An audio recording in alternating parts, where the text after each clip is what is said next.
वाक्पि वाग्मि जडमतिरपि जन्तुः जायते प्राज्ञमौली सकलवचनचेतो देवता भारती सा मम वचसि निधत्तां सन्निधिं मनसे च. ಎಲ್ಲ ಧೀಮಂತ ಸನ್ಯಾಸಿಗಳಿಗೆ, ಅಧ್ಯಾತ್ಮ ಬಂಧುಗಳಿಗೆ ಮತ್ತು ಸಾಮಾಜಿಕ ಸೇವಾ ಬಂಧುಗಳಿಗೆ ಎಲ್ಲರಿಗೂ ನಮಸ್ಕಾರಗಳು.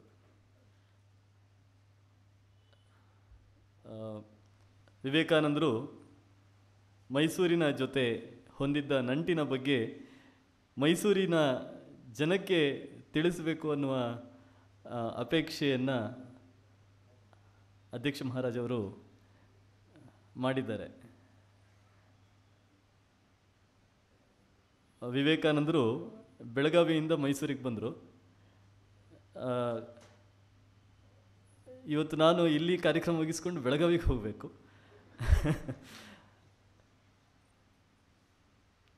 ಸುಮಾರು 120-130 ವರ್ಷಗಳ ಹಿಂದೆ ಸ್ವಾಮಿ ವಿವೇಕಾನಂದರು ಪರಿವ್ರಾಜಕ ವೃತ್ತಿಯನ್ನು ಕೈಗೊಂಡಾಗ ಕೇವಲ ಒಂದು ಮಠಕ್ಕೆ ಸೀಮಿತವಾಗದೆ ನಾನು ಇಡೀ ದೇಶಕ್ಕೆ ಸಲ್ಲುತ್ತೇನೆ, ಈ ದೇಶದ ಮೂಲೆ ಮೂಲೆಯನ್ನು ಸುತ್ತಿ ಜನರ ಜೀವನವನ್ನು ಕಣ್ಣಾರೆ ನೋಡಿ ಅನುಭವಿಸಿ ಅವರಿಗೆ ಅಧ್ಯಾತ್ಮದ ರುಚಿಯನ್ನು ತೋರಿಸಿ ಇಡೀ ದೇಶವನ್ನು ಮೇಲೆತ್ತುವ ಕೆಲಸವನ್ನು ಮಾಡುತ್ತೇನೆ ಅನ್ನೋ ಸಂಕಲ್ಪವನ್ನು ಮಾಡಿದ ಮೇಲೆ ಅವರು ಈ ದೇಶದ ಅನೇಕ ಭಾಗಗಳಲ್ಲಿ ಸಂಚರಿಸ್ತಾ ಕರ್ನಾಟಕಕ್ಕೂ ಬಂದರು. ಅವರು ಬಂದು ಹೋದ ಈ ನೆಲ ಇದು ಪುಣ್ಯಭೂಮಿ. ಸ್ವಾಮಿ ವಿವೇಕಾನಂದರು ಕರ್ನಾಟಕದಲ್ಲಿ ಅನೇಕ ಭಾಗಗಳಲ್ಲಿ ಸಂಚಾರ ಮಾಡಿದರೂ ಕೂಡ ಕೆಲವು ಸ್ಥಳಗಳಲ್ಲಿ ವಿಶೇಷವಾಗಿ ಅನೇಕ ದಿನಗಳ ಕಾಲ ತಂಗಿದರು.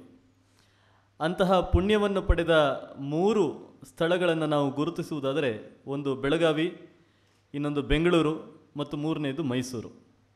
ಈ 3 ಭಾಗಗಳು ವಿಶೇಷವಾಗಿ ವಿವೇಕಾನಂದರ ಒಂದು ಸಾನ್ನಿಧ್ಯದ ಪುಣ್ಯವನ್ನು ಪಡೆದಿವೆ ಅಂತ ಹೇಳ್ಬೋದು.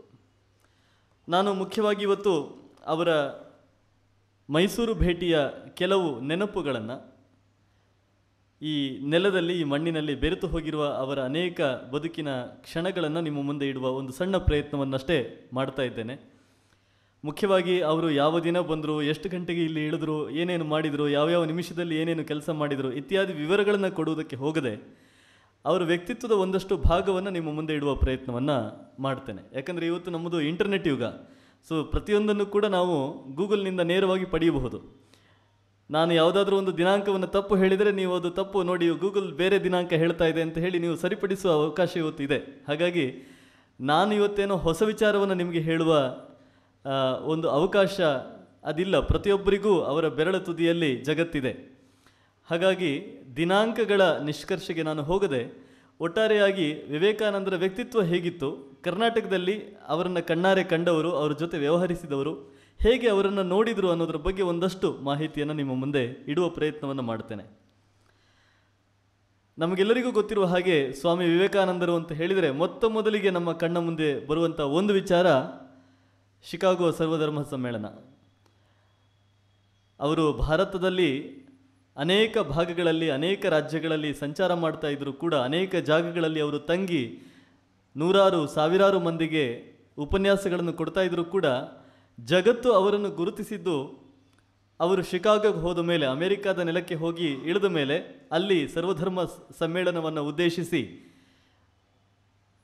ಏನು ನನ್ನ ಭಗಿನಿಯರೇ, ನನ್ನ ಸೋದರರೇ ಅಂತ ಅವರು ಹೇಳಿ ಇಡೀ ಜಗತ್ತನ್ನು ಸೆಳೆದ ಮೇಲೆ ಉಳಿದವರೆಲ್ಲರೂ ಹೌದಪ್ಪ ಇವರು ಇಲ್ಲೇ ಇದ್ರಲ್ಲ, ನಮ್ಮ ನೆಲದಲ್ಲೇ ಓಡಾಡ್ತಿದ್ರಲ್ಲ ಅಂತ ಆಮೇಲೆ ಗುರುತಿಸುವ ಹಾಗಾಯಿತು. ಹಾಗಾಗಿ ವಿವೇಕಾನಂದರ ಜೀವನದ ಒಂದು ಘಟನೆಯನ್ನು ನಿಮ್ಮ ಮುಂದೆ ಇಡ್ತೇನೆ. ಹೇಗೆ ಶಿಕಾಗೋ ಸರ್ವಧರ್ಮ ಸಮ್ಮೇಳನ ಅವರ ಬದುಕನ್ನು ಮತ್ತು ಅವರನ್ನು ನೋಡುವ ದೃಷ್ಟಿಯನ್ನು ಉಳಿದವರ ಕಣ್ಣಿನಲ್ಲಿ ಬದಲಾಯಿಸಿತು ಅಂತ ಹೇಳಿ. ಬೆಳಗಾವಿಯಿಂದ ಬೆಂಗಳೂರಿಗೆ ಬಂದಿದ್ದರು. ನೋಡಿ, 140 ವರ್ಷಗಳಾದರೂ ಕೂಡ ಇನ್ನೂ ನಮಗೆ ನೇರವಾದ ಸಂಪರ್ಕ ಇಲ್ಲ. ಇವತ್ತು ನಾನು ಬೆಳಗಾವಿಗೆ ಹೋಗಬೇಕಾದ್ರೆ ಬೆಂಗಳೂರಿಗೆ ಹೋಗಬೇಕಾಗಿದೆ ಬಸ್ಸಿನಲ್ಲಿ. ಅವತ್ತು ಕೂಡ ಅದೇ ರೀತಿಯ ಒಂದು ವಾತಾವರಣ ಇತ್ತು. ಬೆಳಗಾವಿಯಿಂದ ಅವರು ಗೋವಾಕ್ಕೆ ಹೋಗ್ತಾರೆ, ಗೋವಾದಲ್ಲಿ ಸ್ವಲ್ಪ ದಿನಗಳ ಕಾಲ ತಂಗುತ್ತಾರೆ, ಆಮೇಲೆ ಧಾರವಾಡಕ್ಕೆ ಬರ್ತಾರೆ, ಧಾರವಾಡದಿಂದ ಅವರು ಬೆಂಗಳೂರಿಗೆ ಬರ್ತಾರೆ. ಬೆಂಗಳೂರಿನಲ್ಲಿ ಬಂದಾಗ ಅವರಿಗೆ ಸುಮಾರು ಒಂದು 29 ವರ್ಷ, 28-29 ವರ್ಷ. ಒಬ್ಬ ಪರಿವ್ರಾಜಕ, ಸಾಧಕ, ಕಾವಿ ಬಟ್ಟೆಯನ್ನು ಧರಿಸಿದ್ದಾರೆ, ಕಾಷಾಯ ವಸ್ತ್ರವನ್ನು ಧರಿಸಿದ್ದಾರೆ. ಹೆಚ್ಚಿನ ಯಾವುದೇ ವ್ಯಕ್ತಿಗಳ ಪರಿಚಯ ಇಲ್ಲ. ಭಾಷೆಯ ಸಮಸ್ಯೆ, ಅವರು ನಿರರ್ಗಳವಾಗಿ ಸಂಸ್ಕೃತದಲ್ಲಿ, ಇಂಗ್ಲೀಷ್ನಲ್ಲಿ, ಹಿಂದಿಯಲ್ಲಿ ಮಾತಾಡಬಲ್ಲವರಾಗಿದ್ದರೂ ಕೂಡ ಸ್ಥಳೀಯ ಭಾಷೆಯ ಒಂದು ಪರಿಚಯ ಇಲ್ಲದೆ ಇರುವ ಕಾರಣ ಅನೇಕ ಮಂದಿಗೆ ಅವರು ಅಪರಿಚಿತರು. ಮತ್ತು ಯಾವುದೇ ಒಬ್ಬ ಸನ್ಯಾಸಿ ಇದ್ದ ಹಾಗೆ ಅವರು ಒಬ್ಬ ಸನ್ಯಾಸಿ ಅಂತ ಸ್ಥಳೀಯರು ತಿಳಿದುಕೊಂಡಿದ್ದರು. ಅವರು ಆಗಿನ ಕಾಲದ ಮೆಜೆಸ್ಟಿಕ್ ಜಾಗದಲ್ಲಿ, ಇವತ್ತು ನಾವು ಮೆಜೆಸ್ಟಿಕ್ನಲ್ಲಿ ಒಂದು ದೊಡ್ಡ ಬಸ್ ಸ್ಟ್ಯಾಂಡನ್ನು ನೋಡ್ತೇವೆ. ಬೆಂಗಳೂರಿನಲ್ಲಿ ನೀವು ಹೋದರೆ ನೀವು ಅಲ್ಲಿ ಮೊದಲು ಹೋಗಿ ಬಸ್ ಇಳಿಯುವಂಥದ್ದೇ ಮೆಜೆಸ್ಟಿಕ್ ಬಸ್ಸು, ಕೆಂಪೇಗೌಡ ಬಸ್ ನಿಲ್ದಾಣ ಅಂತ ಇವತ್ತು ನಾವು ಏನು ಹೇಳ್ತೇವೆ ಆ ಜಾಗದಲ್ಲಿ ನಿಲ್ಲುತ್ತೆ. ಆದರೆ ಆಗಿನ ಕಾಲದಲ್ಲಿ ಅಲ್ಲಿ ಒಂದು ದೊಡ್ಡ ಕೆರೆ ಇತ್ತು. ಆ ಕೆರೆಯ ಸುತ್ತಮುತ್ತ ಒಂದಷ್ಟು ಪೇಟೆಗಳಿದ್ದವು. ಇವತ್ತಿಗೂ ಕೂಡ ನಿಮಗೆ ಅಲ್ಲಿ ಹೋದರೆ ಅಲ್ಲಿ ನಗರ್ತಪೇಟೆ, ಅರಳೆಪೇಟೆ, ಬಳೆಪೇಟೆ, ಚಿಕ್ಕಪೇಟೆ, ದೊಡ್ಡಪೇಟೆ, ಹೀಗೆ ಅನೇಕ ಪೇಟೆಗಳು ನಿಮಗೆ ಕಾಣಿಸ್ತವೆ. ಆಗಿನ ಕಾಲದಲ್ಲಿ ಕೇವಲ ಹೆಸರು ಮಾತ್ರ ಅಲ್ಲ, ಆ ಪೇಟೆಗಳಲ್ಲಿ ಆಯಾ ವರ್ತಕರು ಕೂಡ ಇರ್ತಾಯಿದ್ರು, ಅಂಗಡಿಗಳು ಕೂಡ ಇರ್ತಾಯಿತ್ತು. ಅಂತಹ ಒಂದು ವಾತಾವರಣದಲ್ಲಿ ಅವರು ಹೋಗಿ ಅಲ್ಲಿ ಒಂದು ಛತ್ರದಲ್ಲಿ, ಕಾಳಪ್ಪ ಛತ್ರ ಅಂತ ಹೇಳಿ ಒಂದು ಛತ್ರದಲ್ಲಿ ಅವರು ನಿಲ್ತಾರೆ. ಆಗಿನ ಕಾಲದಲ್ಲಿ ಬೇರೆ ಬೇರೆ ಊರುಗಳಿಂದ ಬಂದ ವ್ಯಕ್ತಿಗಳಿಗೆ ಉಳಿದುಕೊಳ್ಳುವುದಕ್ಕೆ ಅಂತ ಹೇಳಿ ದೊಡ್ಡ ದೊಡ್ಡ ದಾನಿಗಳು, ಈಗಷ್ಟೇ ಒಬ್ಬರು ಅವರು ಸೇವೆಯ ಬಗ್ಗೆ ಹೇಳಿದರು, ಆ ರೀತಿ ಅನೇಕ ಸೇವೆಯ ಮನೋಭಾವ ಇದ್ದ ಅನೇಕ ಶ್ರೀಮಂತರು ಬೆಂಗಳೂರಿನಂತಹ ಒಂದು ನಗರದಲ್ಲಿ ಅಲ್ಲಲ್ಲಿ ಛತ್ರಗಳನ್ನು ಕಟ್ತಾಯಿದ್ರು. ಅವರಿಗೆ ಕೆಲವರು ಉಚಿತ ಊಟವನ್ನು ಕೂಡ ಕೊಡ್ತಾಯಿದ್ರು, ಇನ್ನು ಕೆಲವರು ಉಚಿತ ವಸತಿಯ ವ್ಯವಸ್ಥೆಯನ್ನು ಮಾಡ್ತಾಯಿದ್ರು. ಅಂತಹ ಒಂದು ಛತ್ರದಲ್ಲಿ ಸ್ವಾಮಿ ವಿವೇಕಾನಂದರು ಉಳ್ಕೊಳ್ತಾರೆ. ಯಾಕಂದರೆ ಅವರಿಗೆ ಬೆಂಗಳೂರಿನಲ್ಲಿ ಹೆಚ್ಚಿನ ವ್ಯಕ್ತಿಗಳ ಪರಿಚಯ ಇಲ್ಲ, ಯಾರ ಹತ್ರ ಹೋಗಿ ಮಾತಾಡಬೇಕು ಇತ್ಯಾದಿ ಗೊತ್ತಿಲ್ಲದೆ ಇರೋದ ಕಾರಣಕ್ಕೆ ಅಲ್ಲಿ ಹೋಗಿ ನಿಲ್ತಾರೆ. ಆ ಛತ್ರದ ಪಕ್ಕದಲ್ಲಿ ಒಬ್ಬನ ಮನೆ ಇತ್ತು, ಸೂಗಪ್ಪ ಅಂತ ಹೇಳಿ. ಸೂಗಪ್ಪ ಒಬ್ಬ ಅಕ್ಕಸಾಲಿಗ ಅಂತ ಹೇಳ್ತೇವಲ್ಲ, ನಾವಿವತ್ತು ಬ್ಲ್ಯಾಕ್ ಸ್ಮಿತ್ ಅಂತ ಹೇಳ್ತೇವೆ, ಅಂತಹ ಒಬ್ಬ ವ್ಯಕ್ತಿ. ಅವರ ಮನೆ ಮುಂದೆ ಒಂದು ಜಗಲಿ, ಆ ಜಗಲಿ ಪಕ್ಕ ಒಂದು ಕಲ್ಲಿನ ಬೆಂಚು. ಇವರು ಛತ್ರದಲ್ಲಿ ಉಳಿದುಕೊಂಡಿದ್ರು ಕೂಡ ಆ ಸಂಜೆ ಹೊತ್ತು, ಮುಂಜಾನೆ ಹೊತ್ತು ಆ ಕಲ್ಲಿನ ಬೆಂಚಿನಲ್ಲಿ ಹೋಗಿ ಕೂತ್ಕೊಳ್ತಾ ಇದ್ರು. ಕೆಲವು ಸಲ ಅಲ್ಲಿ ಕೂತ್ಕೊಂಡು ಸುಮ್ಮನೆ ಅಲ್ಲಿಯ ಸುತ್ತಲಿನ ವಾತಾವರಣವನ್ನು ನೋಡ್ತಾ ಇದ್ರು, ಅಲ್ಲಿಯ ಜನಜೀವನವನ್ನು ನೋಡ್ತಾ ಇದ್ರು, ಅವರ ಚಲನವನ್ನು, ಅವರ ವರ್ತನೆಗಳನ್ನು ನೋಡ್ತಾ ಇದ್ರು. ಕೆಲವು ಸಲ ಏನೂ ಇಲ್ಲದೆ ಸುಮ್ಮನೆ ಕಣ್ಣು ಮುಚ್ಚಿ ಆ ಕಲ್ಲು ಬೆಂಚಿನ ಮೇಲೆ ಕೂತು ಧ್ಯಾನವನ್ನು ಮಾಡ್ತಾ ಇದ್ರು. ಸೂಗಪ್ಪ ಅದರ ಬಗ್ಗೆ ಏನು ಯಾವತ್ತೂ ಪ್ರಶ್ನೆ ಮಾಡಿದವನಲ್ಲ, ಅವನ ಪಾಡಿಗೆ ಅವನ ಕೆಲಸವನ್ನು ಮಾಡ್ತಾ ಇದ್ದ. ಅನೇಕ ದಿನಗಳ ಕಾಲ ಅವರು ಈ ರೀತಿ ಇದ್ದರು. ಅವನು ಯಾರೋ ಒಬ್ಬರು ಸಂತರಿರಬೇಕು, ಸನ್ಯಾಸಿಗಳಿರಬೇಕು, ಯಾರೋ ಊರಿಂದ ಊರಿಗೆ ಹೋಗುವ ಯತಿಗಳಿರಬೇಕು ಅಂತ ಹೇಳಿ ಅವನು ಸುಮ್ಮನೆ ಇದ್ದ. ಅವರನ್ನು ದೂರದಿಂದ ನೋಡ್ತಾ ಇದ್ದ, ಅವರ ಬಗ್ಗೆ ಗೌರವ ಇತ್ತು. ಇವರು ಹೆಚ್ಚು ಯಾರ ಜೊತೆಯೂ ಮಾತಾಡ್ತಾ ಇರಲಿಲ್ಲ, ತನ್ನ ಪಾಡಿಗೆ ತಾನು ಧ್ಯಾನ, ಈ ವೀಕ್ಷಣೆ ಇತ್ಯಾದಿಗಳನ್ನು ಮಾಡ್ತಾ ಇದ್ರು ಅಷ್ಟೇ. ಇನ್ನೇನು ಅವರ ಹತ್ರ ಹೋಗಿ ಮಾತಾಡಬೇಕು ಅಂತ ಇವನು ಅಂದುಕೊಳ್ತಾ ಇದ್ದ, ಅಷ್ಟು ಹೊತ್ತಿನಲ್ಲಿ ಅವರು ಅಲ್ಲಿಂದ ಕಣ್ಮರೆಯಾದರು. ಆಮೇಲೆ ಅವರು ಕಾಣಿಸ್ಲಿಲ್ಲ. ಯಾವುದೋ ಒಂದು ದಿವಸ ಅವರು ಇದ್ದರು, ಆಮೇಲೆ ಮರುದಿವಸದಿಂದ ಅವರಿಲ್ಲ. ಸೂಗಪ್ಪ ಸರಿ ನೋಡಿದ, ಇನ್ನೊಂದು ಬಹುಶಃ ಎಲ್ಲೋ ಆ ಕಡೆ ಈ ಕಡೆ ಹೋಗಿರಬೇಕು, ಒಂದು 2 ದಿವಸ ಆದಮೇಲೆ ಬರಬಹುದು ಅಂತ ಕಾಯ್ತಾ ಇದ್ದ. ಬರಲಿಲ್ಲ ಅವರು, ಬಹಳಷ್ಟು ದಿನಗಳಾದಮೇಲೆ ಕೂಡ ಬರಲಿಲ್ಲ. ಸರಿ ಅಂತ ಮರೆತು ಬಿಟ್ಟ. ಯಾಕಂದರೆ ಇದು ನಮ್ಮ ಜನಸಾಮಾನ್ಯರ ಜೀವನದಲ್ಲಿ ನಡೆದು ಹೋಗುವಂಥ ಅನೇಕ ಘಟನೆಗಳಲ್ಲಿ ಇದು ಯಾರೋ ಒಬ್ಬರನ್ನು ನಾವು ನೋಡಿದೆವು, ಒಂದು 10-15 ದಿವಸ ನೋಡಿದೆವು, ಆಮೇಲೆ ಅವರು ಕಾಣಲಿಲ್ಲ. ನಮಗೆ ಅವ್ರ ಬಗ್ಗೆ ಹೆಚ್ಚು ಚಿಂತೆಯೂ ಆಗೋದಿಲ್ಲ, ಎಲ್ಲೋ ಹೋಗಿರ್ಬೋದು ಅಂತ ಅಂದುಕೊಳ್ತೇವೆ. ಹಾಗೆ ಸೂಗಪ್ಪ ಕೂಡ ಮರೆತು ಬಿಟ್ಟ. ಮರೆತು ಸುಮಾರು 6-7 ತಿಂಗಳಾದ ಮೇಲೆ ಎಲ್ಲೋ ಒಬ್ಬರು ಅಮೆರಿಕದ ನೆಲದಲ್ಲಿ ದೊಡ್ಡ ಸನ್ಯಾಸಿ, ಭಾರತದಿಂದ ಹೋದವರು, ಅವರು ಭಾಷಣ ಮಾಡಿ ಜಗತ್ಪ್ರಸಿದ್ಧರಾಗಿದ್ದಾರೆ ಅನ್ನುವ ಒಂದು ಸುದ್ದಿ ಭಾರತದಲ್ಲಿ ಬಂತು. ಅನೇಕ ಪತ್ರಿಕೆಗಳಲ್ಲಿ ಅದು ಪ್ರಕಟ ಆಯಿತು. ಈಗಿನ ಹಾಗೆ TV ಚಾನೆಲ್ಗಳು ಇರಲಿಲ್ಲ, ದೂರದರ್ಶನ ಕೂಡ ಇರಲಿಲ್ಲ. ನಾನು ಹೇಳ್ತಾ ಇರೋದು 1890ರ ದಶಕದ ಕತೆ. ಹಾಗಾಗಿ ಪತ್ರಿಕೆಗಳಲ್ಲಿ ಬರಬೇಕಾದ್ರೂ ಕೂಡ ಅನೇಕ ದಿನಗಳು, ವಾರಗಳಾದ ಮೇಲೇ ಬರ್ತಾ ಇತ್ತು. ಆದರೆ ಆ ಸೂಗಪ್ಪನಿಗೂ ಕೂಡ ಅದರ ಮಾಹಿತಿ ಬಂತು. ಹೀಗೆ ಭಾರತದ ಒಬ್ಬರು ಸನ್ಯಾಸಿ ಅಮೆರಿಕಕ್ಕೆ ಹೋಗಿ ಮಾತಾಡಿದಾರಂತೆ, ಹಿಂದೂ ಧರ್ಮದ ಬಗ್ಗೆ ಮಾತಾಡಿದಾರಂತೆ, ಬಹಳ ದೊಡ್ಡ ಒಂದು ಪ್ರಚಂಡ ಕರತಾಡನ ಅವರಿಗೆ ಸಿಕ್ಕಿದೆಯಂತೆ, ಬಹಳ ಪ್ರಶಂಸೆ ಸಿಕ್ಕಿದೆಯಂತೆ, ಅವರು ಜಗತ್ಪ್ರಸಿದ್ಧರಾಗಿದ್ದಾರಂತೆ ಇತ್ಯಾದಿ ಎಲ್ಲ ವಿಚಾರಗಳೆಲ್ಲ ಸಿಕ್ಕಿತು. ಎಲ್ಲೋ ಒಂದು ಕಡೆ ಅವನಿಗೆ ಒಂದು ಫೋಟೋ ಕೂಡ ನೋಡ್ಲಿಕ್ಕೆ ಸಿಕ್ಕಿತು. ನೋಡಿದರೆ ಇದು ನಮ್ಮ ಮನೆ ಪಕ್ಕದಲ್ಲಿ ತುಂಬ ದಿನ ಕೂತ್ಕೊಳ್ತಾ ಇದ್ರಲ್ಲ ಒಬ್ಬರು ಸನ್ಯಾಸಿ, ಅವರೇ ಅಲ್ವಾ ಅಂತ ಹೇಳಿ ಅವನಿಗೆ ಆಶ್ಚರ್ಯ ಆಯಿತು. ಹಾಗೆ ಆತ ಕೊನೆಗೆ ಬೆಂಗಳೂರಿನ ರಾಮಕೃಷ್ಣ ಆಶ್ರಮಕ್ಕೆ ಬಂದು, ಹೀಗೆ ನಮ್ಮ ಮನೆ ಎದುರುಗಡೆ ಅಂದರೆ ಅವರು ಇರಲಿಲ್ಲ, ಅವನ ನಂತರದ ದಿನಗಳಲ್ಲಿ ಬಂದು ಒಬ್ಬರು ಹೇಳಿದರು, ಈ ಮೆಜೆಸ್ಟಿಕ್ನಲ್ಲಿ ಒಂದು ಕಲ್ಲು ಚಪ್ಪಡಿ ಇದೆ, ಅದರ ಮೇಲೆ ವಿವೇಕಾನಂದರು ಕೂತ್ಕೊಳ್ತಾ ಇದ್ರು, ಅಲ್ಲಿ ಎದುರುಗಡೆ ಸೂಗಪ್ಪ ಅನ್ನೋವರ ಮನೆ ಇತ್ತು ಇತ್ಯಾದಿ ಎಲ್ಲ ವಿವರಗಳನ್ನು ಹೇಳಿದ ಮೇಲೆ ಆ ಕಲ್ಲು ಚಪ್ಪಡಿಯನ್ನು ತಂದು ಇವತ್ತು ರಾಮಕೃಷ್ಣ ಆಶ್ರಮದ ಆ ಕಂಪೌಂಡ್ ಒಳಗಡೆ ಒಂದು ಕಡೆ ಅದನ್ನು ಸಂರಕ್ಷಿಸಿ ಇಡಲಾಗಿದೆ. ನಾನು ಈ ಘಟನೆಯನ್ನು ಯಾಕೆ ಹೇಳ್ತಾ ಇದ್ದೇನೆ ಅಂದರೆ, ಒಬ್ಬ ವ್ಯಕ್ತಿ ಅವರು ಎಷ್ಟು ದೊಡ್ಡ ವ್ಯಕ್ತಿತ್ವ ಅನ್ನೋದು ಯಾರಿಗೂ ಗೊತ್ತಿರಲಿಲ್ಲ ಭಾರತದಲ್ಲಿ, ಕೆಲವರಿಗಷ್ಟೇ ಗೊತ್ತಿತ್ತು. ಆದರೆ ಅವರ ವ್ಯಕ್ತಿತ್ವದ ಆ ಔನ್ನತ್ಯ ಜನಸಾಮಾನ್ಯರಿಗೂ ಗೊತ್ತಾಗಬೇಕಾದ್ರೆ ಅವರು ಅಮೆರಿಕಕ್ಕೆ ಹೋಗಿ ಭಾಷಣ ಮಾಡಿ ಬರಬೇಕಾಯಿತು, ಉಪನ್ಯಾಸ ಕೊಟ್ಟು ಬರಬೇಕಾಯಿತು. ಅವರು ಬೆಳಗಾವಿಯಲ್ಲಿ ಸುಮಾರು 2 ವಾರ ಇದ್ದರು. ಅಕ್ಟೋಬರ್ ತಿಂಗಳ ಮಧ್ಯದಲ್ಲಿ 15ರಿಂದ 27ನೇ ತಾರೀಕಿನವರೆಗೆ ಅವರು ಬೆಳಗಾವಿಯಲ್ಲಿದ್ದರು. ಬೆಳಗಾವಿಯಲ್ಲಿ ಅವರು ಭಾಟೆ ಅನ್ನೋ ಒಬ್ಬರ ಮನೆಯಲ್ಲಿದ್ದರು. ಭಾಟೆಯವರ ಮಗ ಆ ಒಂದು ಘಟನೆಗಳನ್ನು, ತನ್ನ ತಂದೆಯಿಂದ ಕೇಳಿದ ಆ ಒಂದು ಘಟನೆಗಳನ್ನು, ಆ ಒಂದು ವೃತ್ತಾಂತಗಳನ್ನು ಅವರು ದಾಖಲೀಕರಿಸಿ ಪುಸ್ತಕ ರೂಪದಲ್ಲಿ ತರ್ತಾರೆ. ಆ ಪುಸ್ತಕದಲ್ಲಿ ಭಾಟೆಯವರು ವಿವೇಕಾನಂದರು ಹೇಗಿದ್ದರು, ಬೆಳಗಾವಿಯಲ್ಲಿ ಹೇಗಿದ್ದರು ಅನ್ನೋದರ ಬಗ್ಗೆ ಅವರು ಬರೀತಾರೆ. ಹೇಗೆ ಅಂತ ಹೇಳಿದರೆ, ಇದು ಮೈಸೂರಿಗೆ ಸಂಬಂಧಪಡದೇ ಇರುವ ವಿಚಾರ ಅಂತ ನಿಮ್ಗೆ ಅನಿಸಿದರೂ ಕೂಡ ನಾನು ಯಾತಕ್ಕೆ ಈ ಮಾತನ್ನು ಹೇಳ್ತಾ ಇದ್ದೇನೆ ಅಂದರೆ, ಅವರ ವ್ಯಕ್ತಿತ್ವ ಹೇಗಿತ್ತು ಅನ್ನೋದನ್ನು ತೋರಿಸೋದಕ್ಕೆ. ಭಾಟೆಯವರಿಗೆ ಅವರು ಅನೇಕ ಹಿಂದೂ ಧರ್ಮಗ್ರಂಥಗಳನ್ನು ಓದಿಕೊಂಡಿದ್ದರು, ಶಾಸ್ತ್ರ ಗ್ರಂಥಗಳನ್ನು ಓದಿಕೊಂಡಿದ್ದರು. ಅವರಿಗೆ ಧರ್ಮಗ್ರಂಥಗಳನ್ನು ಓದಿ ಓದಿ ಹಿಂದೂ ಧರ್ಮದ ಬಗ್ಗೆ ನಂಬಿಕೆ ಕಡಿಮೆ ಆಗಿತ್ತು. ನಂಬಿಕೆ ಜಾಸ್ತಿ ಆಗಬೇಕಾಗಿತ್ತು, ನಂಬಿಕೆ ಕಡಿಮೆ ಆಗಿತ್ತು. ಯಾಕೆಂದರೆ ನಾನು ಓದ್ತಾ ಇರೋದಕ್ಕೂ ನಾನು ನೋಡ್ತಾ ಇರೋ ಸಮಾಜಕ್ಕೂ ವ್ಯತ್ಯಾಸ ಇದೆ. ಇಲ್ಲಿ ಅನೇಕ ಮಂದಿ ಡೋಂಗಿ ಸನ್ಯಾಸಿಗಳಿದ್ದಾರೆ, ಇವರು ಸಮಾಜವನ್ನು ದಿಕ್ಕು ತಪ್ಪಿಸ್ತಾ ಇದ್ದಾರೆ. ಈ ರೀತಿಯ ಒಂದು ಮನೋಭಾವನೆ ಭಾಟೆ ಅವರಿಗೆ ಬಂದಿತ್ತು. ಹಾಗಾಗಿ ಅವರು ಎಲ್ಲರನ್ನೂ ಸಂಶಯದಿಂದ ನೋಡ್ತಾ ಇದ್ರು. ಕಾವಿ ಹುಟ್ಟಿದ್ದಾರೆ ಅಂತ ಹೇಳಿದರೆ, ಕಾಷಾಯ ವಸ್ತ್ರ ತೊಟ್ಟಿದ್ದಾರೆ ಅಂತ ಹೇಳಿದರೆ ಅವರನ್ನು ಸಂಶಯದಿಂದ ನೋಡುವಂಥ ಒಂದು ಪ್ರವೃತ್ತಿ ಭಾಟೆ ಅವರಿಗೆ ಬಂದಿತ್ತು. ಅಂತಹ ಸಂದರ್ಭದಲ್ಲೇ ಸ್ವಾಮಿ ವಿವೇಕಾನಂದರು ಬೆಳಗಾವಿಗೆ ಬಂದರು. ಅಲ್ಲಿ ಭಾಟೆಯವರ ಮನೆಯಲ್ಲಿ ಉಳಿದುಕೊಳ್ಳುವಂಥ ಒಂದು ವ್ಯವಸ್ಥೆ ಆಯಿತು. ಆವಾಗ ಅವರು ಅನೇಕ ಪರೀಕ್ಷೆಗಳನ್ನು ಮಾಡ್ತಾರೆ, ವಿವೇಕಾನಂದರ ಮೇಲೆ ಪರೀಕ್ಷೆಗಳನ್ನು ಪ್ರಯೋಗ ಮಾಡ್ತಾರೆ. ಅದರಲ್ಲಿ ಅವರು ಒಂದು ದಿನ ತಂಬಾಕನ್ನು ಕೊಡ್ತಾರೆ. ನೀವು ತಂಬಾಕು ತಗೊಳ್ತೀರಾ? ಈಗಿನ ಕಾಲದಲ್ಲೂ ಕೂಡ ನೀವು ಗ್ರಾಮೀಣ ಭಾಗದಲ್ಲಿ ನೋಡಿದರೆ ತಂಬಾಕು ಹಾಕುವಂಥದ್ದು, ತಂಬಾಕು ತಿನ್ನುವಂಥದ್ದು ಬಹಳ ಸಹಜ. ಆದರೆ ಸನ್ಯಾಸಿಗಳಿಗೆ ಇದೆಲ್ಲ ಇರಬಾರದು ಅಂತ ಹೇಳಿ ಭಾಟೆಯವರ ಒಂದು ಯೋಚನೆ. ಹಾಗಾಗಿ ಒಂದು ದಿನ ತಂಬಾಕನ್ನು ಕೊಡ್ತಾರೆ. ಸ್ವಾಮಿ ವಿವೇಕಾನಂದರು ಏನೂ ಮಾತಾಡೋದಿಲ್ಲ, ಅದನ್ನು ಬಹಳ ಸಂತೋಷದಿಂದ ಸ್ವೀಕಾರ ಮಾಡಿ ತಂಬಾಕು ತಿಂತಾರೆ. ಇನ್ನೊಂದು ದಿನ ಊಟ ಆದಮೇಲೆ ಸ್ವಾಮಿ ವಿವೇಕಾನಂದರೇ ಎಲೆ ಅಡಿಕೆ ಕೇಳ್ತಾರೆ.